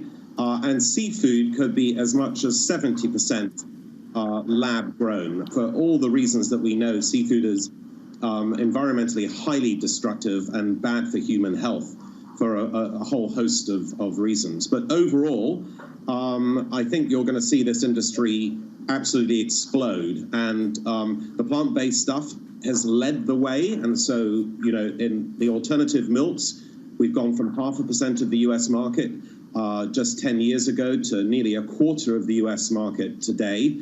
And the two biggest milk producers have gone bust as a result of that. And in meats, when this stuff comes on the market, I think you'll see, particularly in ground beef, where it's unstructured and it doesn't have to look like a steak or a structured product, it'll be huge. So you have big companies actually that are getting into the space. What will it take for the wider consumer to be accepting of this? Has it already started, or if there's like a phase 2 or phase 3 for the industry? Yeah, that's a very good question. So basically, the plant-based stuff is gaining traction very quickly. As you know, Impossible and Beyond have done very well. Corn and Meatless in the United Kingdom have done and are doing very well. But it's the cell ag stuff that's really interesting because it has the capacity of being lower in price in due course than conventionally farmed foods, and obviously being much higher quality without human health risks, including pandemic risks. and bear in mind all pandemics come out of agricultural malpractice, including this one, and a bacterial pandemic would make this one look like a walk in the park. You've got to remember that 80% of antibiotics go into farmed animals, and that causes a great deal of vulnerability for us humans if we got a bacterial pandemic. So I think consumers accept the fact that this stuff is much better for the environment. They accept the fact that it's probably better for their health, and they accept the fact that at the moment, while it may be more expensive, it's worth a try. But when it becomes down to what I call grill parity, which is where it's below the price of conventional foods, then the game is up for traditional intensive farming, and that's a good thing. So watch this space, as they say, and it's going to happen very quickly. Yeah, I mean, cost to develop and expand are actually large, and you know, I don't know what happens to that going forward. Do prices for some of these products need to be, you know, remain very high to make up for that, or does it need to become mass market for it to make sense to do more research into it? Well, we've got COP26 coming up in the UK. And I'm sure that there'll be a system of carbon taxes and carbon credits as a result of that around the world. And the thing is that conventional food producers will be subject to carbon taxes, and the alternative food producers will be the recipient, rather like Tesla has been in electric vehicles, of carbon credits. That will give them a price umbrella under which they can operate more effectively than without these carbon taxes and credits. And I think that will expand their growth potential. So as I said, within 9 years, you're going to see half the meat market, the traditional meat market, being replaced.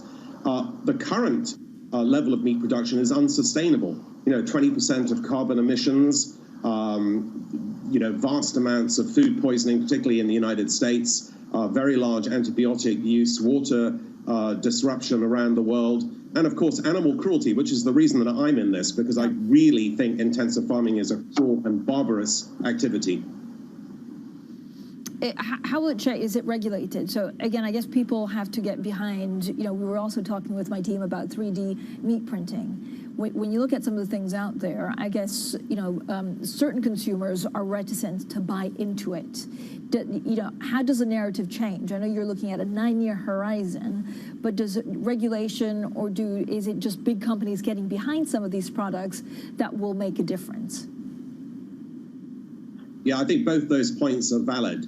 In terms of regulatory approval, the fish stuff will be on the market in the United States by the end of this year. So very, very close to market. In Singapore, you already have chicken nuggets from Eat Just on the market. You'll have in Europe, and I think in a couple of years' time, some of these meats being approved, and in the US in about 18 months' time, some of the cell ag meats being approved. But this isn't just about food. It's also about materials. So leather is already on the market. Cotton will be on the market quite soon. Gelatin and collagen are on the market already. So you can produce really anything that's a byproduct of an animal in a laboratory with much less environmental impact and ultimately at lower cost and with greater quality. So from an investor point of view, do you assume that actually the really good companies, so there are loads of companies at the moment that make this, the really good companies, will they be acquired at a premium from some of the bigger brands? And is that how you make money? Yeah, that again is a good point. So basically, I think some of these companies will be sold, rather like biotech companies are sold to big pharma companies for their innovative products and their IP estate. Some of them will fold. That's the way of the world, and that's why you need a diversified portfolio. And 2 or 3 of them will go on to be bold. And you know, as an example, in the United States, you have Blue Nalu, which is the leader in seafood cell aquaculture, with its products being on the market by the end of this year. Anyone who's watched the new documentary on Netflix about fishing will be very encouraged by that. And anyone who is feeding children fish will be very encouraged by that because it doesn't contain mercury, microplastics, and other toxins. So it's all good news.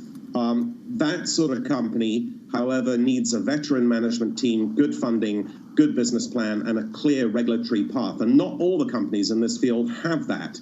So in this book that I've written, I'm trying to triage the companies that I think are good, against those ones that are not so good. And I think there are about 30 investable companies in this field in the world, and we've invested in about 14 of them thus far.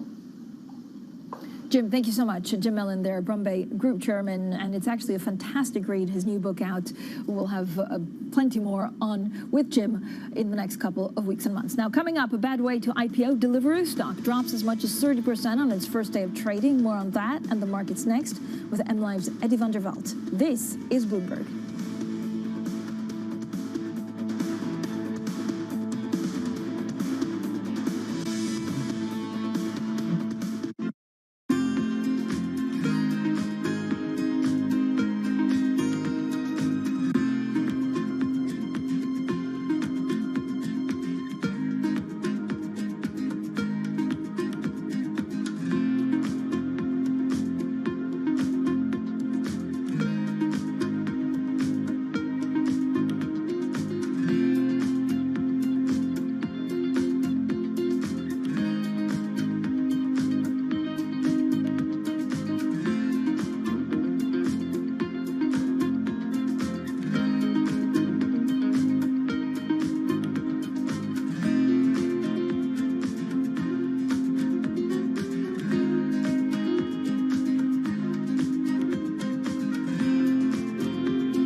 Bloomberg has enhanced search on the terminal to deliver what you need when you need it. Now, you can simply type phrases in everyday English in the command line. Compare financials. Find people. Analyze markets. You can enter phrases or ask questions. What do you want to know today? Ask a question or visit SearchGo to find answers now. Every Friday with 30 minutes dedicated to fixed income, I'm Jonathan Ferro. This is Bloomberg Real Yield.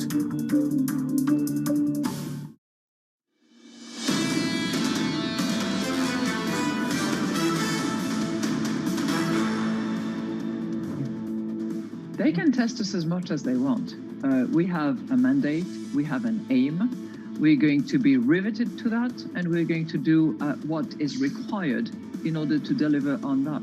And we have exceptional circumstances to deal with at the moment, and we have exceptional tools to use at the moment, and a battery of those. And we will use them as and when needed in order to, as I said, deliver on our mandate and deliver on our pledge to the economy. Well, that was the ECB President, Christine Lagarde, speaking to us exclusively a little earlier in the program. We'll, of course, bring you more from that conversation throughout the day. Now, let's get straight to our top market story with MLive's Eddie van der Walt in the office today. So exciting. Eddie, what exactly is the latest on the banks? I mean, we've been following our key goals pretty closely.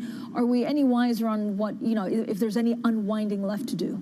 Yeah, look, I think this was just the latest scare for a banking sector that has struggled an awful lot throughout the pandemic. Now they've seen a little bit of just a little bit of respite in the steepening of the yield curves, which is of course very good for banks. But now this latest scare is just that last. It's just keeping people nervous about the situation for European banks in particular. So where do we see gold? I mean, gold is suffering quite a lot, despite inflation worries. Yeah, look, this is a little bit of a conundrum. People were expecting gold to do really well, A, because central banks are pumping money into the economy, which, notionally devalues currencies, and B, at the same time, there's hope for inflation picking up. But really, the long-term issue for gold is that, the investment case is just collapsing a little bit. We are not as worried about COVID as we were a year ago. And at the same time, ETFs are starting to sell a lot of metal. So, all of those factors are just a big headwind. Eddie, thanks so much. Eddie van der Valt there from our MLive team. Now, Bloomberg Surveillance continues in the next hour. Matt Miller joins me out of Berlin. Kaylee Lyons in New York. We'll go through what Euro's doing. We have a bit of currency moves. And, of course, we'll talk about the banks and our Kigos. This is Bloomberg.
Global markets never sleep, so stay connected with Francine Lacqua in London, Matt Miller in Berlin, and Kaylee Lyons in New York. Perspective on the day ahead. Bloomberg Surveillance, early edition. Weekday mornings on Bloomberg Television. Access the financial world on demand. Hear from leading economists, policymakers, and industry experts via live and on-demand webinars, only from Bloomberg. Start exploring to see what's moving the markets. Visit Bloomberg.com/webinars. This is a market that over the past few weeks has made it clear it wants to go higher. It got a little spooked by the idea that geopolitical tensions are rising.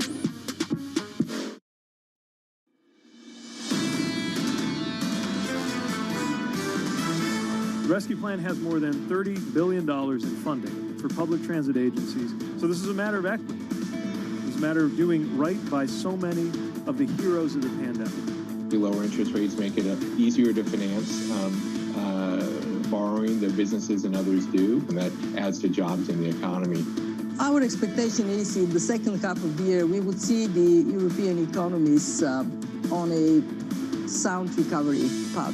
This is Bloomberg Surveillance, Early Edition, with Francine Lacqua, Matt Miller, and Keely Lines.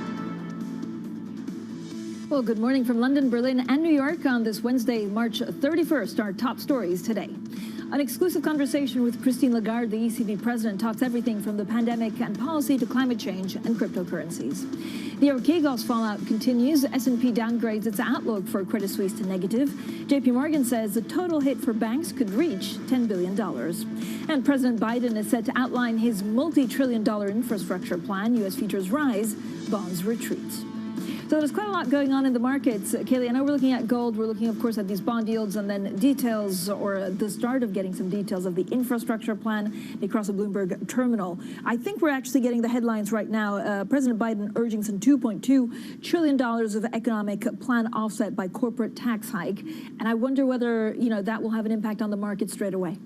I'm sure it will, Francine. And we already saw the market starting to price in this infrastructure plan yesterday. That was really what drove yields higher in the day's session. The 10-year yield here in the U.S. hitting 1.77% at this point. As for the picture today, of course, it is the last day of the first quarter, and it looks like it could turn out to be a red run across global equity markets. We saw stocks down all across Asia in the Asian session, down the better part of 1% in Hong Kong, China, and Japan. The Nikkei down by about 0.9%, really dragged down again by the banks. Both MUFG and Nomura down by more than 3% as the fallout from Archegos continues. Of course, that is a saga that is ongoing at this time, and we have to keep attention on dollar yen as well, still holding above that key psychological 110 level. As for the picture in Europe, it's a bit more mixed. You are seeing some outperformance for the likes of Italian equities, but broadly, it is a lower day. The FTSE 100 in the UK down by about 0.3%. The stock 600 right now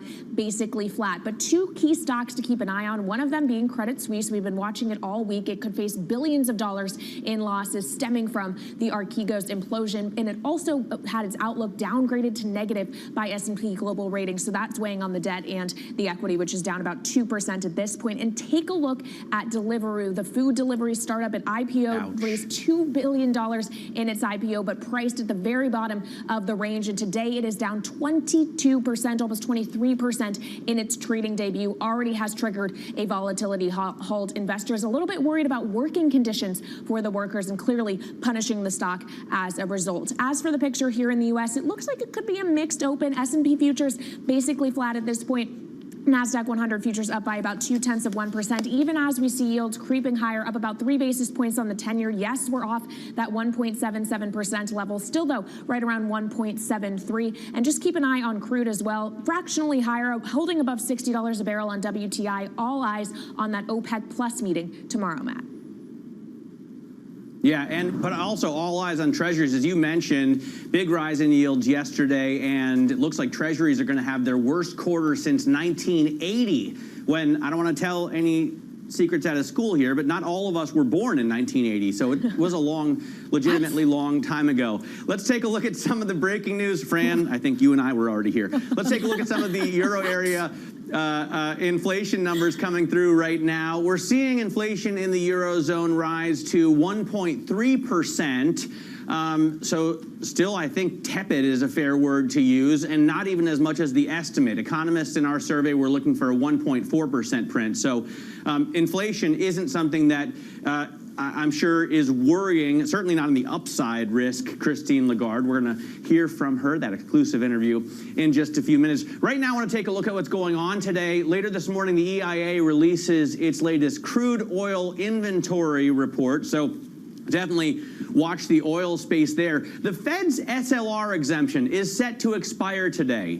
It would be interesting if tomorrow they said April Fools and they're going to keep it on, but I don't think that's very likely. So that's it for the banks. And the relief measure that has allowed banks to hold extra treasuries and deposits without setting aside capital is done. We have an exclusive interview with Dallas Fed President Robert Kaplan. Definitely watch out for that on Bloomberg Television. You'll hear it on Bloomberg Radio. You'll see it on Bloomberg.com. And then tonight, just after 8 p.m., President Biden unveils this economic plan. Now, Francine, you were already giving us a few details, And I wonder if this might in some ways disappoint a market that was looking for 3 trillion or 4 trillion. I know it's only part one of two, but to come out with a smaller headline number at first may be a little bit of a letdown.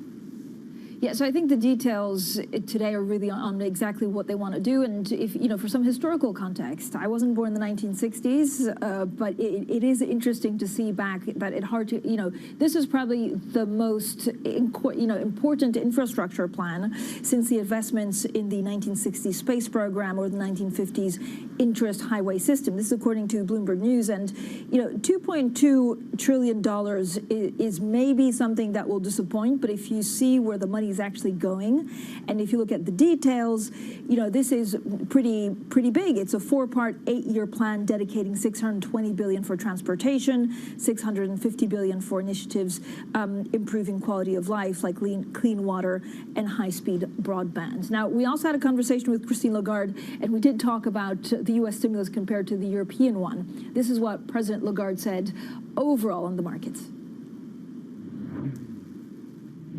We are very attentive to these financing conditions, from upstream to downstream, meaning that we look at the risk-free interest rates, we look at all the sovereign bond yields, we look at the credit terms that are available for consumers, for investors, for corporates. And then we determine on that basis whether we should adjust one way or the other. Because don't forget, given the exceptional situation that we are facing, we are using maximum flexibility when we deploy PEP. We will deploy all of it or not, or more. And we will certainly adjust as needed, depending on these financing conditions that we monitor and that we evaluate very carefully. But as the economy recovers, bond yields will rise. How will you determine what's warranted and what's not warranted? How difficult is it to determine? What we observe at the moment is yields that have increased quite significantly and quite rapidly. And this is what has guided our most recent monetary policy decisions. The next worry when yields rise because the economy is picking up, because consumers are consuming, because investors are investing, and because hopefully there will be a bit of price pressure exercised on our economy, then we will assess what is needed. But let me tell you this, given the distance relative to the aim that we have, which is inflation, I think that it's going to be quite a while before we actually have to ask ourselves whether we need to tighten at all. What's quite a while? A couple of months, or could it be longer? That is something that will be determined by our observations of facts, of prices, of indicators, and we are not going to be guided by the short-term movement, because we know that in the short term, inflation is going to rise. There are some technical, temporary factors that are going to lead to upward price pressures. That is going to be caused by multiple elements, whether it's the German VAT increase, whether it's the rebalancing of weight in the inflation assessment basket. But we're going to see through that, because those are not sort of underlying fundamental factors that will increase prices in a consistent and convergent fashion. So this will be guided by observation of sustainable, solid movements, and by our aim, which is price stability as defined, and our commitment to economic players that we will preserve favorable financing conditions. Madame Lagarde, what are markets exactly playing at the moment? They seem to be continuing testing central banks. Like, how steep of a yield curve is it okay? They can test us as much as they want.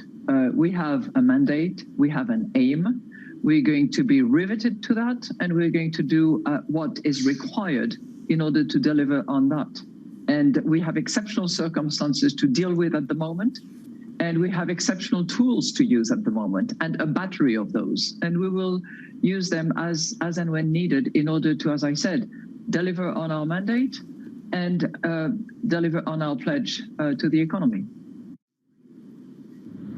That was our exclusive conversation with the ECB President, Christine Lagarde. And Matt, it's very clear that actually the ECB stepped up the pace of its monetary support this month to try and curb these rising yields. But if you think about it this way, so the U.S., and this is the danger, that the U.S. is actually stimulating so much that the economy runs a little bit hot, you're creating inflation, you're importing it to Europe, where growth is actually not that strong. So it could be a real challenge for the ECB going forward. Yeah, although we don't see the inflation yet, and as she said, she thinks it's going to be quite a while. She would basically welcome upward pressure on prices. I also thought it was interesting that she said they can test us as much as they want. The market can try anything here. And Kaylee, to me, it was reminiscent of Jerome Powell saying he's willing to look through gains in yields, for example, on the 10-year. Yeah, but of course, Jerome Powell and the Fed are taking a very different view of higher yields than Madame Lagarde and the ECB are. They stepping in to kind of keep a lid on them. The Fed's doing no such thing. They don't seem to be too concerned about it. So yes, the market is testing both of them, but I think their responses have been quite different, Francine. Yeah, and I don't know how much, they keep on saying we'll do whatever it takes, almost, harkening back to that Draghi moment. They can test us, but if the market continues testing them, then they'll really have to spend money to show who's boss. So I think that's the concern going forward. We'll have, of course, much more from our exclusive interview with Christine Lagarde this hour.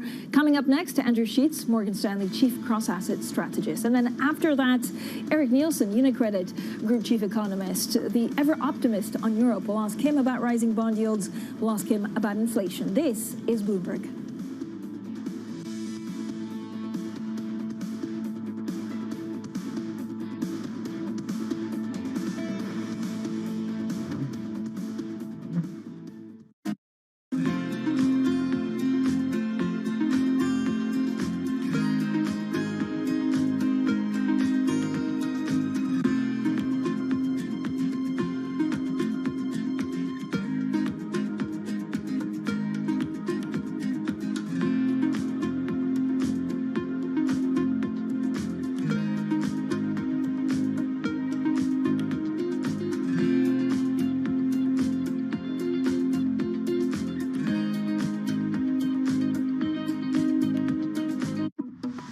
Asia is absolutely core to our business.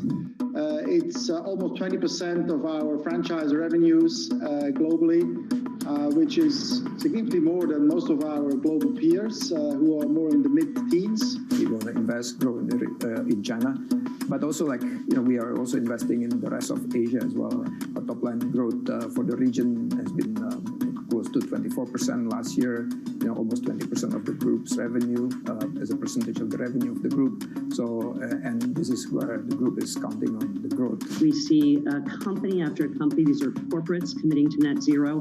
So pretty much across the board, there is an enthusiasm for putting capital to work to try to get us to a better carbon future. Credit Suisse has a fantastic brand name in Asia. We have obviously strong positions in Singapore and Hong Kong as our two main hubs, but across the region. Our generation's biggest problem. Climate change is happening. And the world's most innovative solutions. Transport, industry, buildings, electricity, all of those things. Everything you need to know about our changing environment, the politics of global warming. We can and we will deal with climate change. In the fight against climate change, Bloomberg Green has you covered.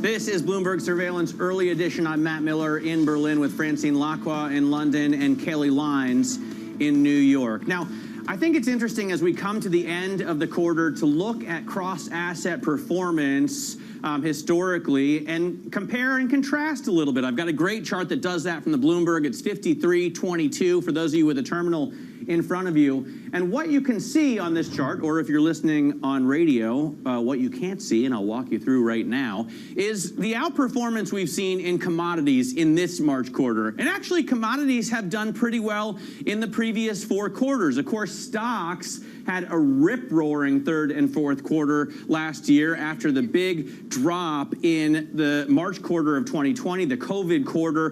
Commodities took a hit there as well. But the question is, which one continues to outperform? Which one loses its legs a little bit, Francine? Yeah, I mean, it's one of the, I love that actually. If you look at what happens going forward, I mean, there's so many things that we need to watch out for. So to get perspective, Andrew Sheets, Chief Cross Asset Strategist at Morgan Stanley. Andrew, there was a great chart that Matt was just seeing and showing us. There's, you know, the inflation conundrum is we're getting 2.2 trillion and then a little bit bigger also of the infrastructure package from the US. How will that translate across the world in terms of inflation? Yeah, so I think there are really kind of 2 key things to think about with this infrastructure package, or even if it's 2.2 trillion, it's very large. I mean, that's kind of close to 9% of the U.S. economy. And so I think there's the question of, you know, is it going to drive overheating? And then is it going to have kind of broader, bigger cycle implications? And I think, you know, with the first question, I think that's observable. You know, Matt mentioned earlier about inflation expectations that they picked up, but they haven't picked up significantly. And I think that's right. You know, you can observe the inflation break-even curve in the U.S. That curve is still suggesting, I think, a backdrop that the Fed would be extremely happy with. Kind of higher inflation over the next 5 years, but then lower inflation over the next 10, even lower inflation over the next 30. So nothing that yet is worried about overheating. Now, big picture, you know, I think this is something that could help drive an economic cycle in the U.S. and globally that burns hotter, but because it's burning hotter, it also burns shorter. And so that's a key view of ours at Morgan Stanley, looking out over the next several years. We think this could be a much shorter cycle than the previous 3 or 4. But Andrew, overall, so do consumers behave in the same way across the world? So here in the UK, the chief economist of the BOE says, look, we're going to have a rip-roaring recovery once people are vaccinated. Why would it be different elsewhere? So I think that there are some commonalities. You know, we do think global growth will be quite strong. Our economists remain above consensus on those global growth numbers because across the U.S., Europe, and China, you have an important common element that savings rates are still abnormally high. And so it's that savings getting drawn down, even if it's at any level, that is an additional pretty significant boost to growth. So I think that's a pretty common element. Now, in terms of how quickly those consumers re-engage with the economy, you know, our expectation is that American consumers re-engage more quickly than European consumers. Some of that is past patterns of behavior, and some of that is the fact that the U.S. we think will be fully vaccinated or mostly vaccinated much sooner than Europe. So I think it is a global story. I think we will see broadly global growth recover this year on the back of those high consumer savings rates and very supportive policy, but we do think that the U.S. economy is going to be at the leading edge of that. It's interesting that you at Morgan Stanley are already shifting out of the early cycle plays that we've seen done so well, and that you see a shorter cycle. I was looking at the RRG, the relative rotation graph on the Bloomberg. This one is for the S&P, and it's interesting because it breaks the S&P down into industry groups and shows in kind of a business school matrix chart, which are leading, which are lagging, etc. Energy is off the chart. Financials have done really well. You see telecoms and industrials creeping back into the leading sector. Is this helpful to you, Andrew, to see this breakdown, or would you prefer to see it in terms of factors? Because I noticed that you're exiting small caps into large caps, etc. Well, so I think both are quite important. So I do think it's very important for investors to kind of keep an open mind that even though I think this cycle, as unusual as it is following a lot of normal post-recession dynamics. Like, you know, the post-recession playbook has been the right way generally to invest in this market. if it's going to be a hotter cycle, if it's going to see stronger than normal growth coming out of it, then those rotations kind of into mid-cycle might happen sooner. So that does have some sector implications. And my colleague Mike Wilson upgraded Staples, for example, from underweight on Monday. My colleague Graham Secker upgraded healthcare recently. Both of those are quality sectors. And then there's also a factor element of that, right? So yes, there's some sector implications, but as you mentioned, small versus large is a dynamic that often shifts as the cycle goes on. And this idea of quality, and quality equities have really underperformed. That's an area we think is now more interesting. Yeah, JP Morgan put out an interesting note yesterday about how value is actually the new momentum. Forget about growth. I want to ask you quickly about the saga we've seen play out over the last week when it comes to the implosion of Archegos. Obviously, you can't speak to that specifically, but broadly, are you worried at all about financial stability and the amount of leverage that has built up in the system? Well, I think when we think about this question, it's obviously a very difficult one to answer. The financial system is very broad and very complex. And so I think the best thing we can do is simply look at those indicators, those risk indicators that would reflect, broader risk. And I think at the moment, a lot of the standard indicators that we follow are still relatively healthy. If we look at kind of broad indices of financial credit spreads, they're still generally quite low. They're still kind of near their lows of the year. If we look at levels of equity volatility, those levels of equity volatility, again, have been pretty stable. They're actually still at the same levels as we peaked during the taper tantrum. So I think it's important to keep in mind that there's quite a bit in the price still of equity volatility. So, and then I think the other, important element is that I think we'll probably have a lot more information as we get, earnings season reported in the first quarter. But broadly, a reason I think consistent with our current constructive view is that we do think broadly that we have a market backdrop where those positives outweigh the negatives.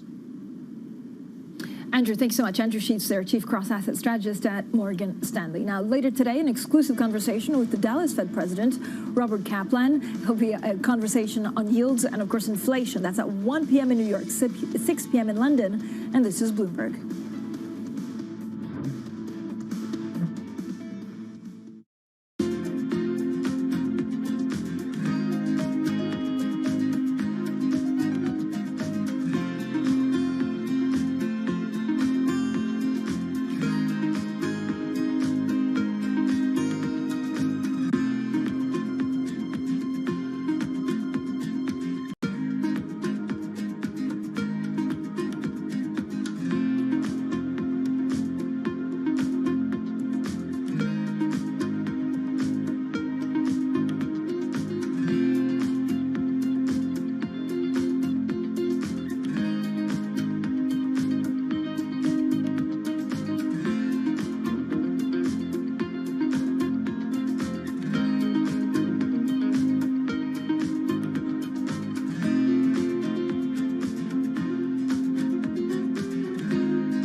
Minority myth wasn't something that was fabricated by the Asian Americans. It was created as a tool to alienate the Black and the Asian American communities, and it was incredibly successful. We know the racism didn't begin yesterday.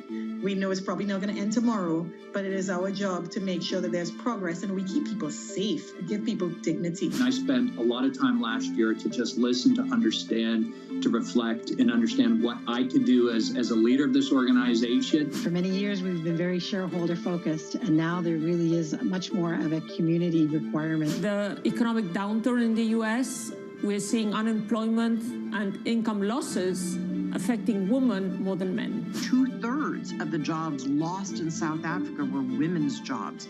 So I think we're in a moment of crisis. Clearly, our societies are reproducing, not producing inequality. We need better public policy, and we need companies to step up.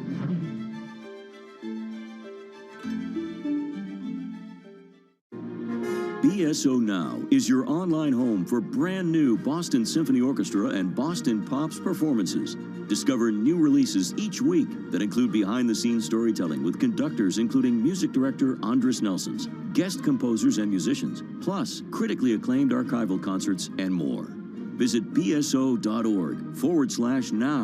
where the music plays on. BSO season sponsored by Bank of America.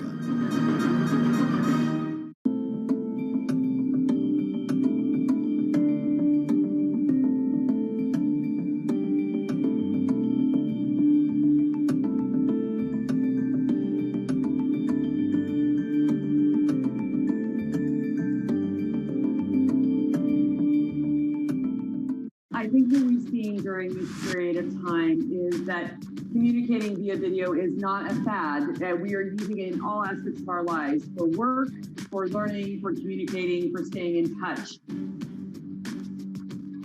Trading revenues coming in better than expected. Everything. Cash, $1.4 trillion of cash. One of the most notable aspects of this report that was stellar.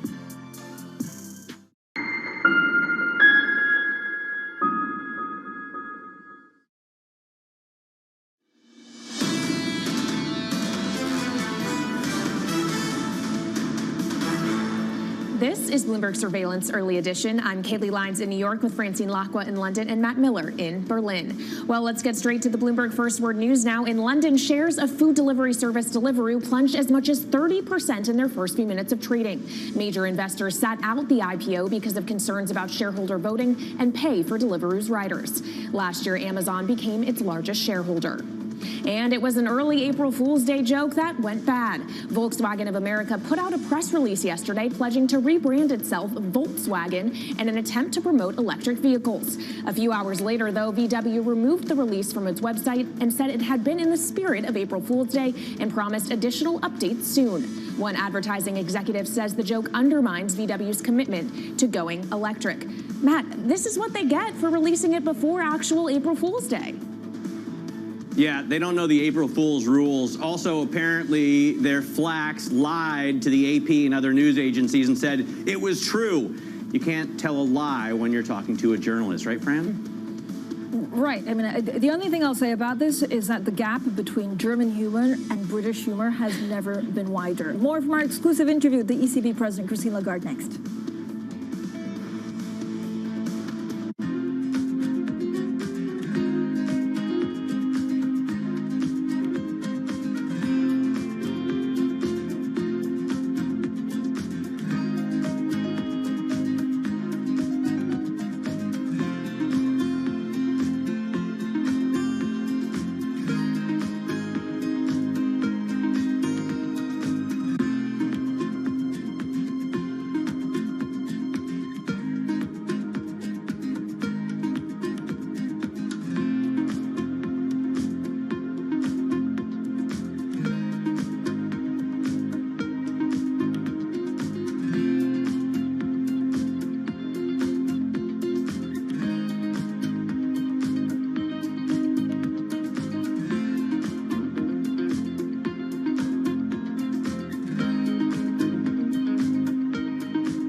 That Norway sells way more electric cars per capita than the U.S.? Norway.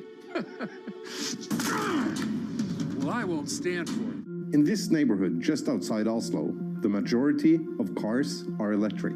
Last year, Norway became the first country in the world to sell more electric cars than any other. In December, EV market share was at 67%. In 2025, the country wants all cars sold to be zero emission. Hey, Norway, listen up, you fish-loving... Oh, this place is adorable. Damn it.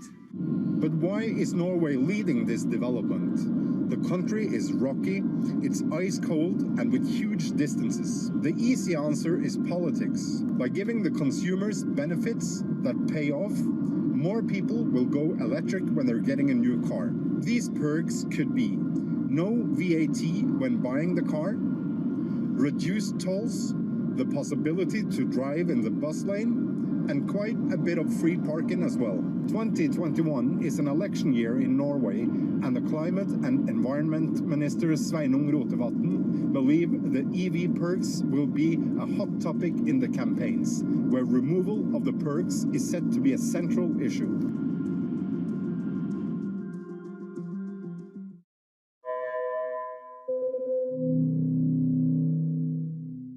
Friday is Jobs Day on Bloomberg Television and Radio. A special 4-hour holiday edition of Bloomberg Surveillance will bring you the March job numbers live. Coverage begins at 6 a.m. Wall Street time on Bloomberg Television and Radio. It's really a reminder, isn't it, just how sensitive the markets are to any commentary about trade. We did see some pressure on the yuan, we did see some pressure on the futures. That is now being reversed.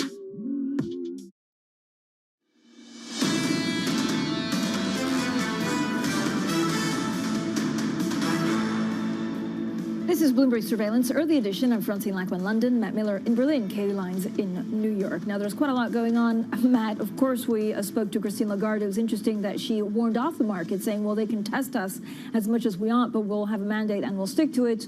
And then we're also looking at a couple of things with electric car makers. I know we spoke about Volkswagen, and then we look at gold.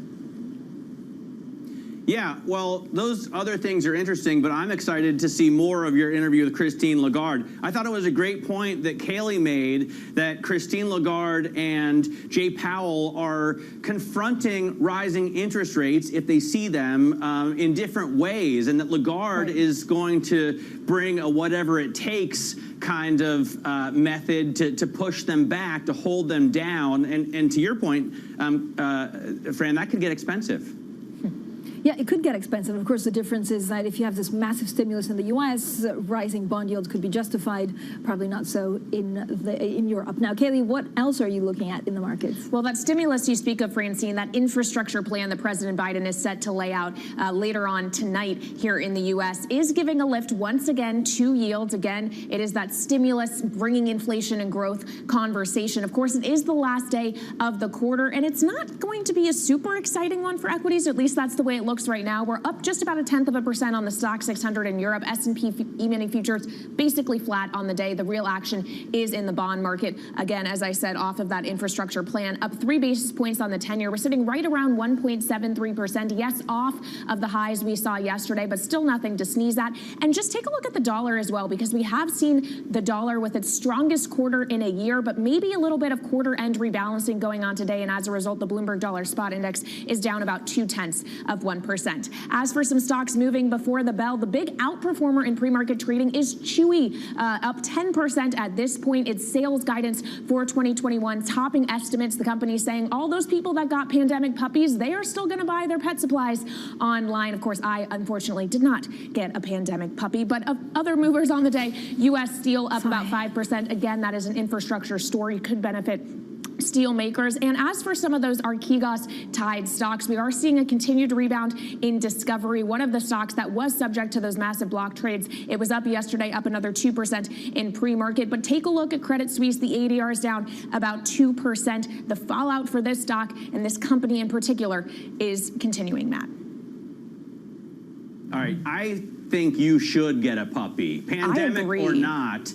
Kayleigh, I believe you deserve a puppy, and anyone who says you don't, tell them to come and talk to me. I want to show you, as we get to the quarter end, it's the last day, I've been looking at a number of functions on the Bloomberg that can show us what's happening, and this is a really fascinating one. WT Go shows you world trends. I've got it set to G7 and to 1 quarter, and you can see, again, like a business school matrix, what's trending up, what's reversing up, what's reversing down. So these are basically your dogs, your shooting stars, your cash cows, etc.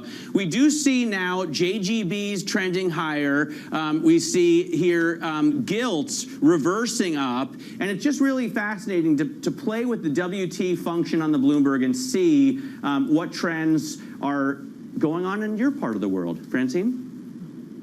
Matt, you talk. I mean, so Kayleigh and I want a puppy so bad, separately, I would say, but we do want a puppy so bad that you say cash cows. And I'm thinking, could I get a calf as a pet? Is there something that's allowed in central London? We digress. Let's get you more from our exclusive interview with the ECB president, Christine Lagarde. This is not to say that we are looking at exiting at the moment from this exceptional instrument that is PEP. PEP, as you know, has been extended back in December, will continue to roll out until March 22 or later, if determined by the Governing Council, because we would still be dealing with the pandemic crisis and its economic fallout. So it's not as if it was, set in stone that it stops right there. This is our estimate of when hopefully the pandemic will be finished and its economic consequences will be over. But again, we are guided by facts, by our assessment of the situation. But in terms of timeline, how much of a heads up will markets need to make sure that you can exit some of the stimulus programs safely? We will give sufficient early notice in order to avoid the anxiety, the tantrum, or any of those movements that have been observed in the past. But for the moment, we're certainly convinced that it's a combination of accommodative fiscal and monetary policy that is needed. And I'm putting an emphasis on fiscal because it is clear that under the circumstances, the fiscal arm has to continue to be potent and efficient, which is why we look forward to the rolling out of next-gen EU in short order so that we can see that fiscal arm actually fully deployed throughout Europe. But, Madame Lagarde, what's the cost of delays from Brussels? The progress on the recovery fund seems to be slow. We very much hope that it will be deployed in the second half of 21. When exactly it will begin is for member states to determine, because it is for them now to ratify the instrument and to make sure that they recovery and resilience plans are all filed and fully documented and approved, which I think, by the way, the latter part is really under good progress. On the ratification process, as you know, there has been a challenge by way of injunction by the German Supreme Court, which I hope will be dealt with in short order. Yeah. So that we have certainty as to what the outcome is. Now, I don't want to prejudge what the outcome, but I certainly hope that there is a way to deliver on what was agreed back in July and has been actually voted already by many parliaments. An exclusive conversation with the ECB President, Christine Lagarde. Now, joining us to talk about Europe is Eric Nielsen, Group Chief Economist at UniCredit. Eric, I was going to call you the ever-optimist on Europe, but we did have a conversation with Christine Lagarde, who's also been very optimistic on Europe. How difficult is it to actually, push away the markets because they've kept on testing central banks and their resolve?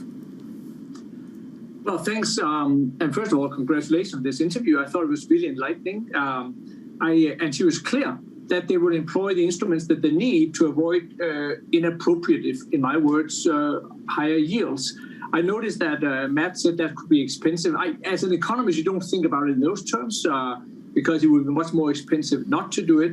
And you can do it. A central bank has unlimited firepower if it wants to keep the yields down and financing conditions available. So one shouldn't question this. One should only question whether they want to do it. And Lagarde said it very clearly, they want to. So that's good news.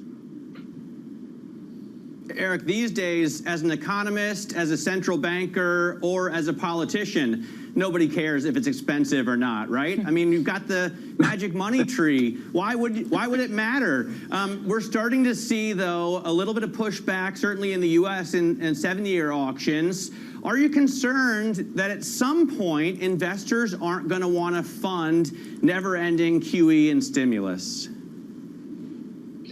No, I mean, so let's be clear. There's a difference between private people spending money, the government spending money is another set, and the central bank spending money in QE is again a whole different kettle of fish, right? So what they're doing is they're trying to help the economy to grow, and for that you don't want inappropriate or too early higher interest rates and yields. And you said it right before when you said there's this clear distinction between the US and Europe. And the reason is that the growth outlook are so different, both because of the vaccine rollout in America that's been so successful compared to Europe, and because the fiscal response has been so aggressive in America compared to Europe again. And I was also very pleased to hear Lagarde note this interaction between fiscal and monetary and implicitly, as I read her or heard her, endorse the American way of a stronger fiscal response and then the interplay with the monetary policy. But do you think the fiscal response here in the U.S. is going to lead to runaway inflation, Eric? Is the Fed right to be viewing that as just a transient force? I think so, but there's a big and fantastic debate in America about this. The vast majority of people that I read and see thinks that it's unlikely to lead to inflation. I wish we at least had the discussion about the size of fiscal response in Europe. We don't hardly have it. We just say it's good enough type of thing, and then we hope the European next generation money will do the trick. But on America, it is the key issue here is whether these long-term trends of lower inflation are still in play. This is globalization, technology developments, and demographics. And the consensus, as I read it, is that yes, they are still in play for some years at least. Eric, when you look at, it seems, for example, that France, or certainly the French president, is floating the idea of another recovery fund. Is this what Europe needs? So again, we're seeing delays with this recovery fund in Brussels. Could they double down on it, or is it just politically unfeasible? That's a good question. So I think one should think about it in the following way. In terms of cushioning society and preventing scarring because of the dip in the economy, a deep dip in the economy, you need money out fast to people and to businesses. There is no conceivable way of getting that through Brussels. You have to do it in national policies, and that's where I'm a little bit worried that Europe is withdrawing a degree of fiscal stimulus this year compared to last. They did so well last year, and for some reason I don't understand, they are now doing less this year. And they should be doing at least 2, 3, 4 percentage points more in my estimation. Then there is the longer term story about digitalization, investment, public, climate change, very important stuff. That's sort of longer term investment. That can never be rolled out within 6, 12 months. And that's the European task where we have a common objective in Europe in a sense, and it makes all the sense in the world to do this collectively.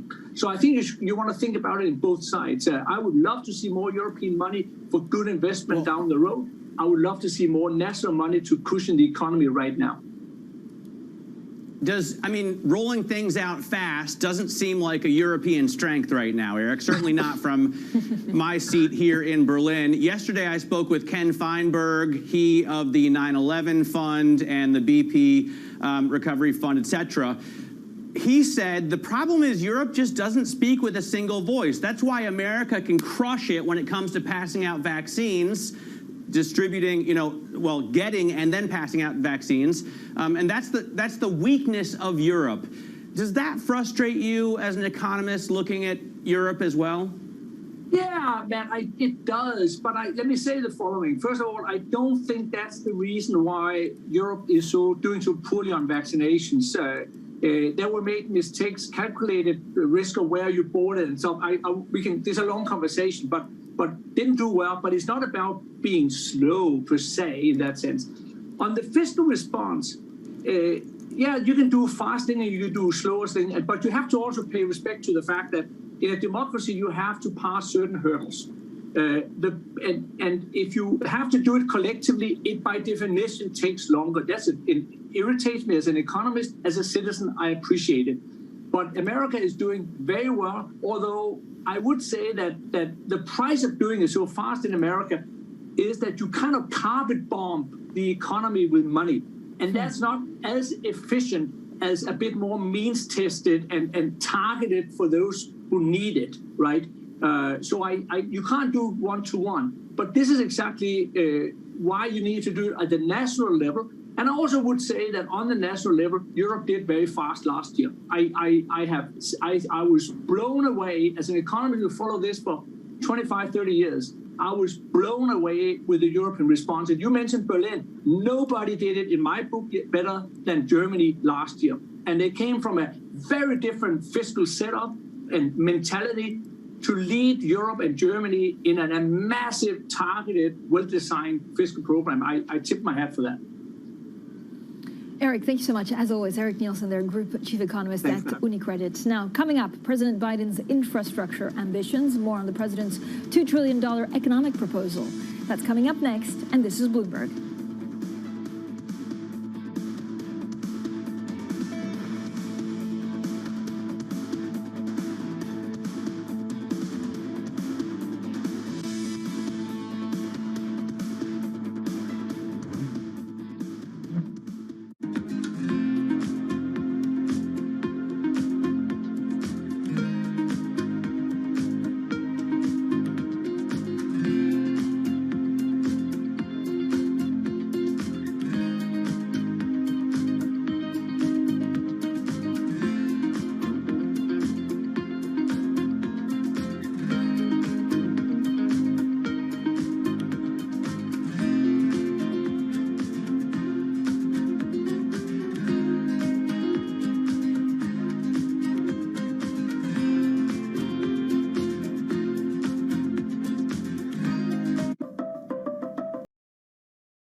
technology landscape has gotten to some pretty extraordinary levels. So I think it's not a surprise. I don't think it's any indication of the beginning of the end, but I do think markets don't like uncertainty.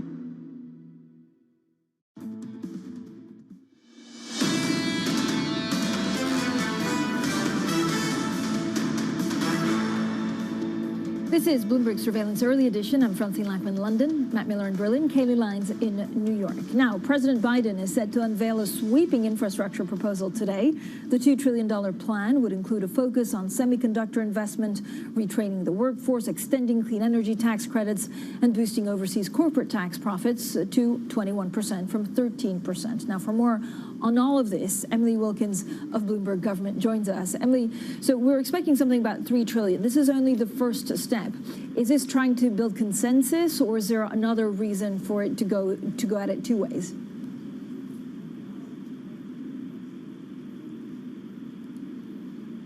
Don't know if we have Emily. Do we really have Emily?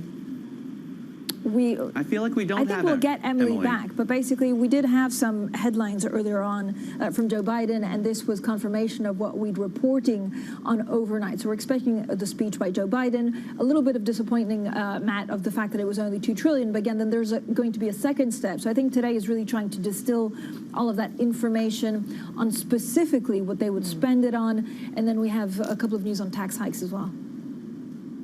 Yeah, absolutely. I mean, as soon as the headlines crossed, I started hearing from clients who were saying, you know, why is this only $2 trillion? I spoke with a former World Bank economist a couple days ago who said if the U.S. really wants to not just keep infrastructure at the same level as today, but really bring it up to what should be a first world standard, they need to spend $4.5 to $5 trillion, which is something for which, you know, U.S. voters may not even have the stomach for that kind of price tag.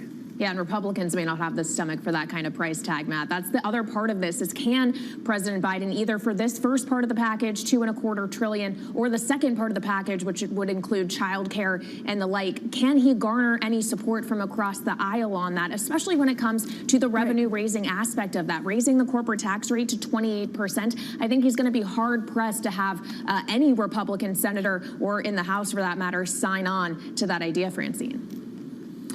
Yeah, so what was interesting, it's of course, you know, what we'll hear today will still be the most sweeping since investments in the 1960s space program and the 1950s interstate highway system. Will be hopefully be joined by Emily Wilkins of Bloomberg Government shortly. Now, coming up, we'll have much more on the conversation about infrastructure. We'll also talk about market movement. Coming up on Bloomberg Surveillance a little bit later on, not related to the markets, Miami Marlins Chief Executive Derek Jeter and IO Depot Chief Executive Anthony Haish joining live from Miami. There you go, Derek Jeter, and the conversation will be on. I'm a baseball genius. No, I'm not at all. I don't even know the rules, but this is after signing a multi-year naming rights deal for the team's stadium. So it is a business story. That conversation, 8:30 a.m. in New York, 1:30 p.m. in London, and this is Bloomberg.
Every Friday with 30 minutes dedicated to fixed income, I'm Jonathan Ferro. This is Bloomberg Real Yield.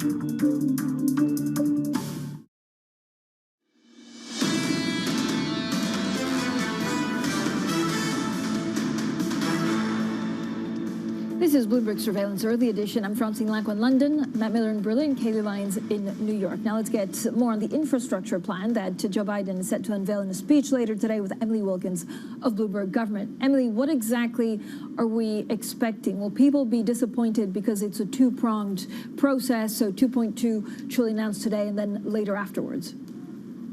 Well, in a truly bipartisan way, there's something here for both sides of the aisle to dislike. But I think what President Biden is going to try and do today is sort of focus on the reasons that this bill does need support, that it does need to go through Congress. And there is definitely an appetite among Democrats to move this bill, even if it does not have Republican support. It's $2.25 trillion in new spending over the next 8 years. There's things in there for roads, for bridges, for highways, for housing, to revive manufacturing. And the other important aspect to keep in mind as this plan is coming out is that this is only the first part. The White House has said that we are going to be hearing a second part of that plan that focuses a little bit more on expansion of health care insurance and child care later, potentially next month.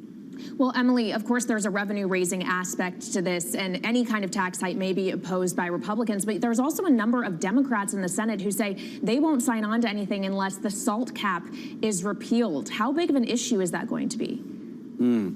Well, I think this is definitely something to keep watching because the margins in both the House and Senate are so thin that it only takes a small handful of Democrats, or in the Senate case, just one senator, to wind up having to change the calculation on what can and can't pass. You're removing the SALT cap. It's been an ask for Democrats for a long time. They had to have known to a certain extent that this was going to be coming because it is something that we've seen Democratic lawmakers push hard on in the last several years. And so I think at this point, we're still going to be watching as the details come out. This bill has a long, long way to go. You can think of today as a bit of the starting gun. We're expecting negotiations to go throughout April, May, June, July, and probably go into September, if not later, in trying to get legislation done.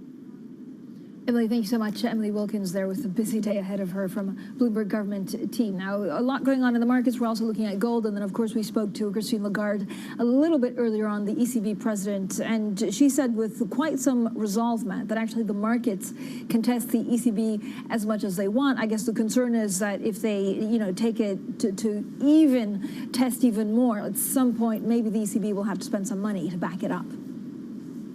Yeah, absolutely. That was one of the most interesting aspects, I thought, of your interview. I also thought it was fascinating that Christine Lagarde basically warned Germany, or maybe warn is too strong a word, but said she hopes that Germany removes its block on the EU aid. And maybe that is just a message to Merkel and co. that it's time to move on here. We've got to get this, as Eric Nielsen said, you've got to get this money out fast. And right now, Europe's largest economy is holding it up.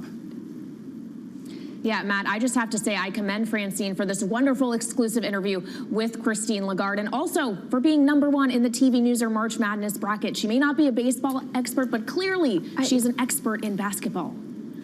Yeah, clearly. I don't know how that happened, Fran. About how she's doing in brackets. There's a God, and he just wants me to beat my husband, and that's all it boils down to. Coming up in the next hour, more on the markets with John Stolfius, Oppenheimer Asset Management Chief Investment Strategist. This is Bloomberg.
Bloomberg has enhanced search on the terminal to deliver what you need when you need it.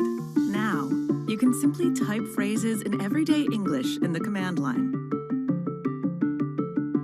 Compare financials. Find people. Analyze markets. You can enter phrases or ask questions. What do you want to know today? Ask a question or visit SearchGo to find answers now.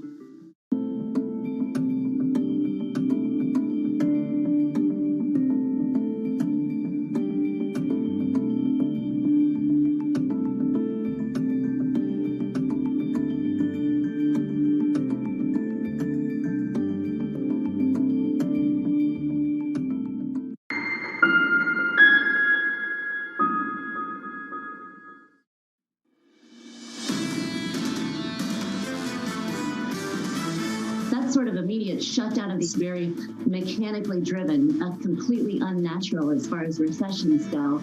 So now the recovery is somewhat unnatural as well. This is going to build to a lot of momentum as this year goes on. So I think the environment is going to heat up a lot. We are relatively early in the global recovery. I think it's going to be quite a sharp recovery. Expect more bouts of extreme volatility here because that's the release valve in the marketplace. My concern is we get into a fully employed economy late next year and nobody sees the stop sign there. We don't slow down at all. This is Bloomberg Surveillance with Tom Keene, Jonathan Ferro, and Lisa Abramowitz. Another monster bill from New York City for our audience worldwide. Good morning, good morning. This is Bloomberg Surveillance alongside Tom Keene and Lisa Abramowitz. I'm Jonathan Ferro. 2.25 trillion, Tom, and some tax hikes to come. Well, the infrastructure to come, and we'll see how that goes. I was really quite taken by it. We'll talk about it here in a minute, John. I really want to say we begin 3 days of job report. And, John, I'm still thunderstruck by 1 million jobs. We just showed Ethan Harris with his comments yesterday, chief economist of Bank of America. To have Harris and Michelle Meyer out at 1 million jobs, John, that's brand new in my career. Looking for bigger numbers, much bigger numbers in the months to come, Tom. Looking forward to the interview that we've got with Brian Deese of the National Economic Council a little bit later this morning. And look at the language coming from the White House in a statement. The great challenges of our time, the climate crisis and the ambitions of an autocratic China. It's the latter point, the glue, that ties some of these lawmakers together to push this through. You went, well, it's 2 days in a row, John. We're on the same page talking about Wigglesworth at the FT yesterday, and both of us saw that China comment out of the White House spiel before we get to the speech. I was thunderstruck that I believe it's the third bullet point on infrastructure in Toledo. We're talking about China. Very much so. And Lisa, we're talking about spending. At some point, this market has to think more about what that corporate tax hike would mean for financial markets and stocks specifically. Yeah, and people are saying that they're starting to price that in. For now, they're pricing in faster growth. I will just note, today marks the end of a quarter that marks the worst quarterly performance for treasuries going back to 1980. So people definitely preparing for faster growth ahead. There is a question of how much backlash there will be to President Biden's wish to reshape the popular narrative in the economics profession away from the idea that the private sector is more efficient than the public sector. He is trying to retrace that and create publicly generated growth, John. The state's role in wealth creation. No doubt Mr. Deese will have something to say on that a little bit later. Here's the price action this Wednesday morning. Good morning to you all. We look like this on the S&P 500 futures. Not even positive, a single point in the bond market. Yields up a couple of basis points on a 10-year to 172.62. What a round trip we had in yesterday's session. A print north of 177 and then just a reversal again in the Treasury market, Tom. And that's the interior volatility that's going on. We had a number of guests yesterday talking about that. I think Russ Kosterich was quite sharp on that at BlackRock. It's an interesting volatility, and I go back, John, to the immovable force, which is a new setting for the VIX on the Bloomberg terminal early in the morning. I get that. 19.90. That's not a VIX at 23 or 24. We're sort of in a new regime, which we're going to talk to our guest about here in a bit. I have to say, I love the commentary up the top of my market check. Boring. Can I finish on foreign exchange just quickly? It's pre-job. Dollar index, 93 handle. Boring. Euro, dollar. ADP. Dollar, one of the worst months that we've seen for years. Lisa, take it away. Well, you don't want me to keep saying boring. I can if you want. I don't think this will be boring. 8:15 a.m. We're going to be getting the ADP employment data. Thank you very much, Tom. I appreciate that, as does all of the listeners. I will say 550,000 new jobs added to the private sector. That's what's expected from the ADP employment report. And Tom, to your point, this really sets up that blockbuster number for Friday that we get from the March payrolls figure.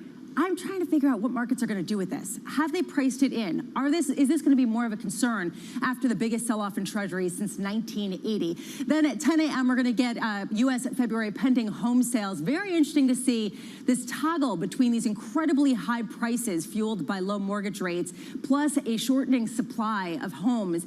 Incredible demand, yes, but the prices are going up and there are not that many homes. Interesting to see whether that leads to fewer homes sold. And then, of course, the big discussion of the day, President Biden unveiling his plans for economic stimulus over the decade ahead, an 8-year plan, $2.25 trillion. Really interesting to see how much pushback there is on some of the details. And John, just to focus on one particular part of this plan, the SALT deduction. This state and local tax deduction might end up being one of the biggest sticking points as Democratic senators come out and say, we will not vote for this plan unless you reinstate these, which were removed under the Trump administration. And recurring payments, recurring checks as well, which some senators, Democratic senators, are calling for, Lisa. Tom, there's a lot to talk about here, but some of it's widely expected. 28% corporate tax rate from 21%, widely expected, still below the 35% we had previously coming into the Trump administration. So taxes up, spending up. And Tom, I would also point out something that Michael McKee mentioned. Yes, it's a big number, but it's going to be spent over a long period of time. Well, that's a key item here. John, you mentioned the corporate tax shift, which I think all of us have been talking about, but the time function's critical, and I believe we're going to hear the number 15 in the speech today. 15 years out is not 10 years out, not 7 years out. It's 15 years out. In politics, that's a lifetime. Let's bring in John Stoltz first, shall we? Oppenheimer Asset Management Chief Investment Strategist. John, let's start with a simple one. How do you process these spending plans of this administration? Well, I think the first thing is we've got to hear what he actually says today when the presentation is made on this. But what we're seeing up front, we've got to say, tells us that, you know, there's going to be, fur is going to fly in Washington when the discussions over what the administration wants and what will actually come out the other end of the pipe, we'll have to see. That said, they've got a lot of pressure on them. This is an economy in great transition, not only in a transition back into a post-pandemic environment, hopefully, but in an environment where algorithmics and robotics continue to remove jobs from the workplace.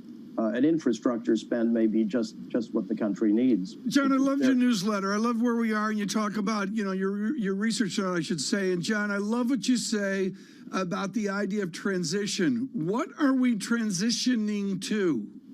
Well, hopefully, we're transitioning to a next new normal that will, in some ways, mimic what we had in the new normal that we had coming out of the great financial crisis, which is a reinvigoration of the economy, reduced unemployment, gains in wages for the lower segment being greater than the top segment.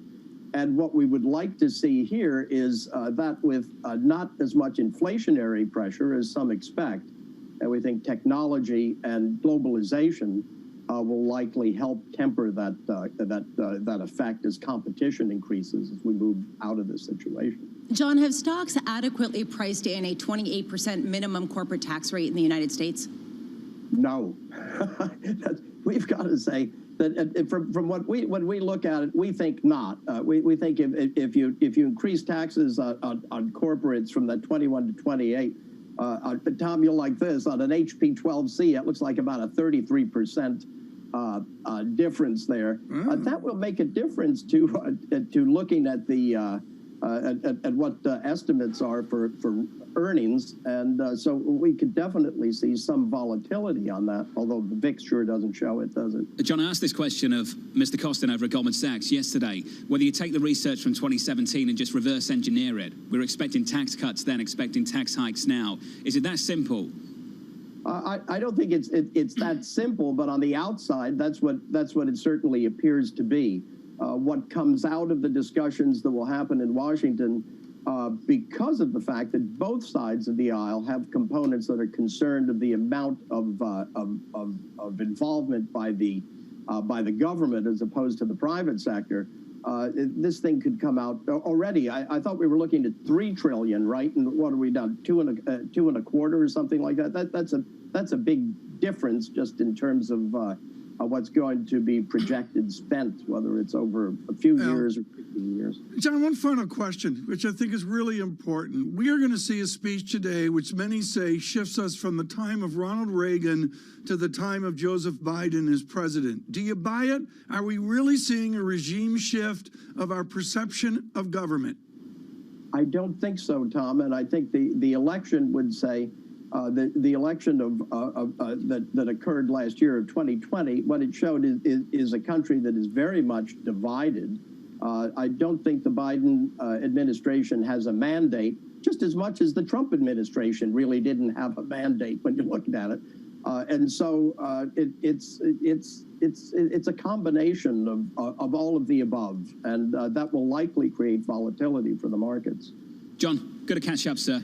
What a morning for it. John Stoltzford's there, Oppenheimer Asset Management Chief Investment Strategist. Tom, what an afternoon we'll have when we hear from the President of the United States as well, addressing his spending plans and his tax plans too.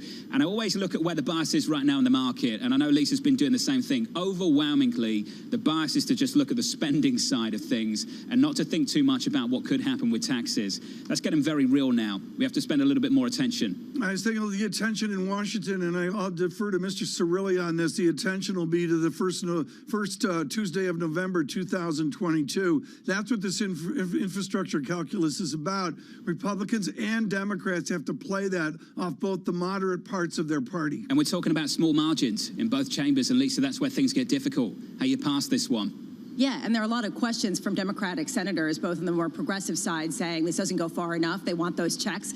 And then you have also people from New Jersey in particular and New York saying reinstate those state and local tax deductions. It's going to be a fight, given the fact that Democrats want to go it alone. I do want to pick up, though, on something Tom was saying. This reshaping of the narrative that government will be more productive than the private sector. That will be one of the key debates in the economics profession, because that has been the presiding idea. The private sector is more efficient, John, than the public sector, and Joe Biden is coming out and saying, not this time. Will they get enough support for that? More efficient at what? Isn't that the point here? More efficient at closing the inequality gap? Maybe that's what this government is trying to take a position on. As for being more efficient per se, I don't think anyone can really make that argument, can they? Well, except that people might say that we haven't necessarily put in the infrastructure for some of the green energy, for some of the broadband that's necessary, and people argue that some of the technological advances to counter China have to come from the public sector. This will be the ultimate debate, because at an efficiency level, it hasn't been driven as much by the private sector in order to compete at the level that people want. Just to return to that line from the White House statement, Tom, the climate crisis and the ambitions of an autocratic China, the great challenges of our time. I was thunderstruck by the Chinese comment. At the epicenter of a huge public investment plan. Look, here's the United States with China at the very middle of it. I'm not going to pick on Rhode Island, John, but the Secretary of Commerce, Gina Raimondo, she knows every rusted bridge in her Rhode Island. And? And that's what this is about. I thought you were going to take that further. Rhode Island, John. Rhode Island is a state. I've been there. Route 146 to Fenway Park. I've been there. Derek Jeter later. I've been to Newport, Rhode Island. There you go. It's beautiful. I'll bet you have. John Farrow. I don't know where you're going with that. I have no idea where you're going with that. At the Dockside Bar. John Farrow at the Dockside. I had a good time.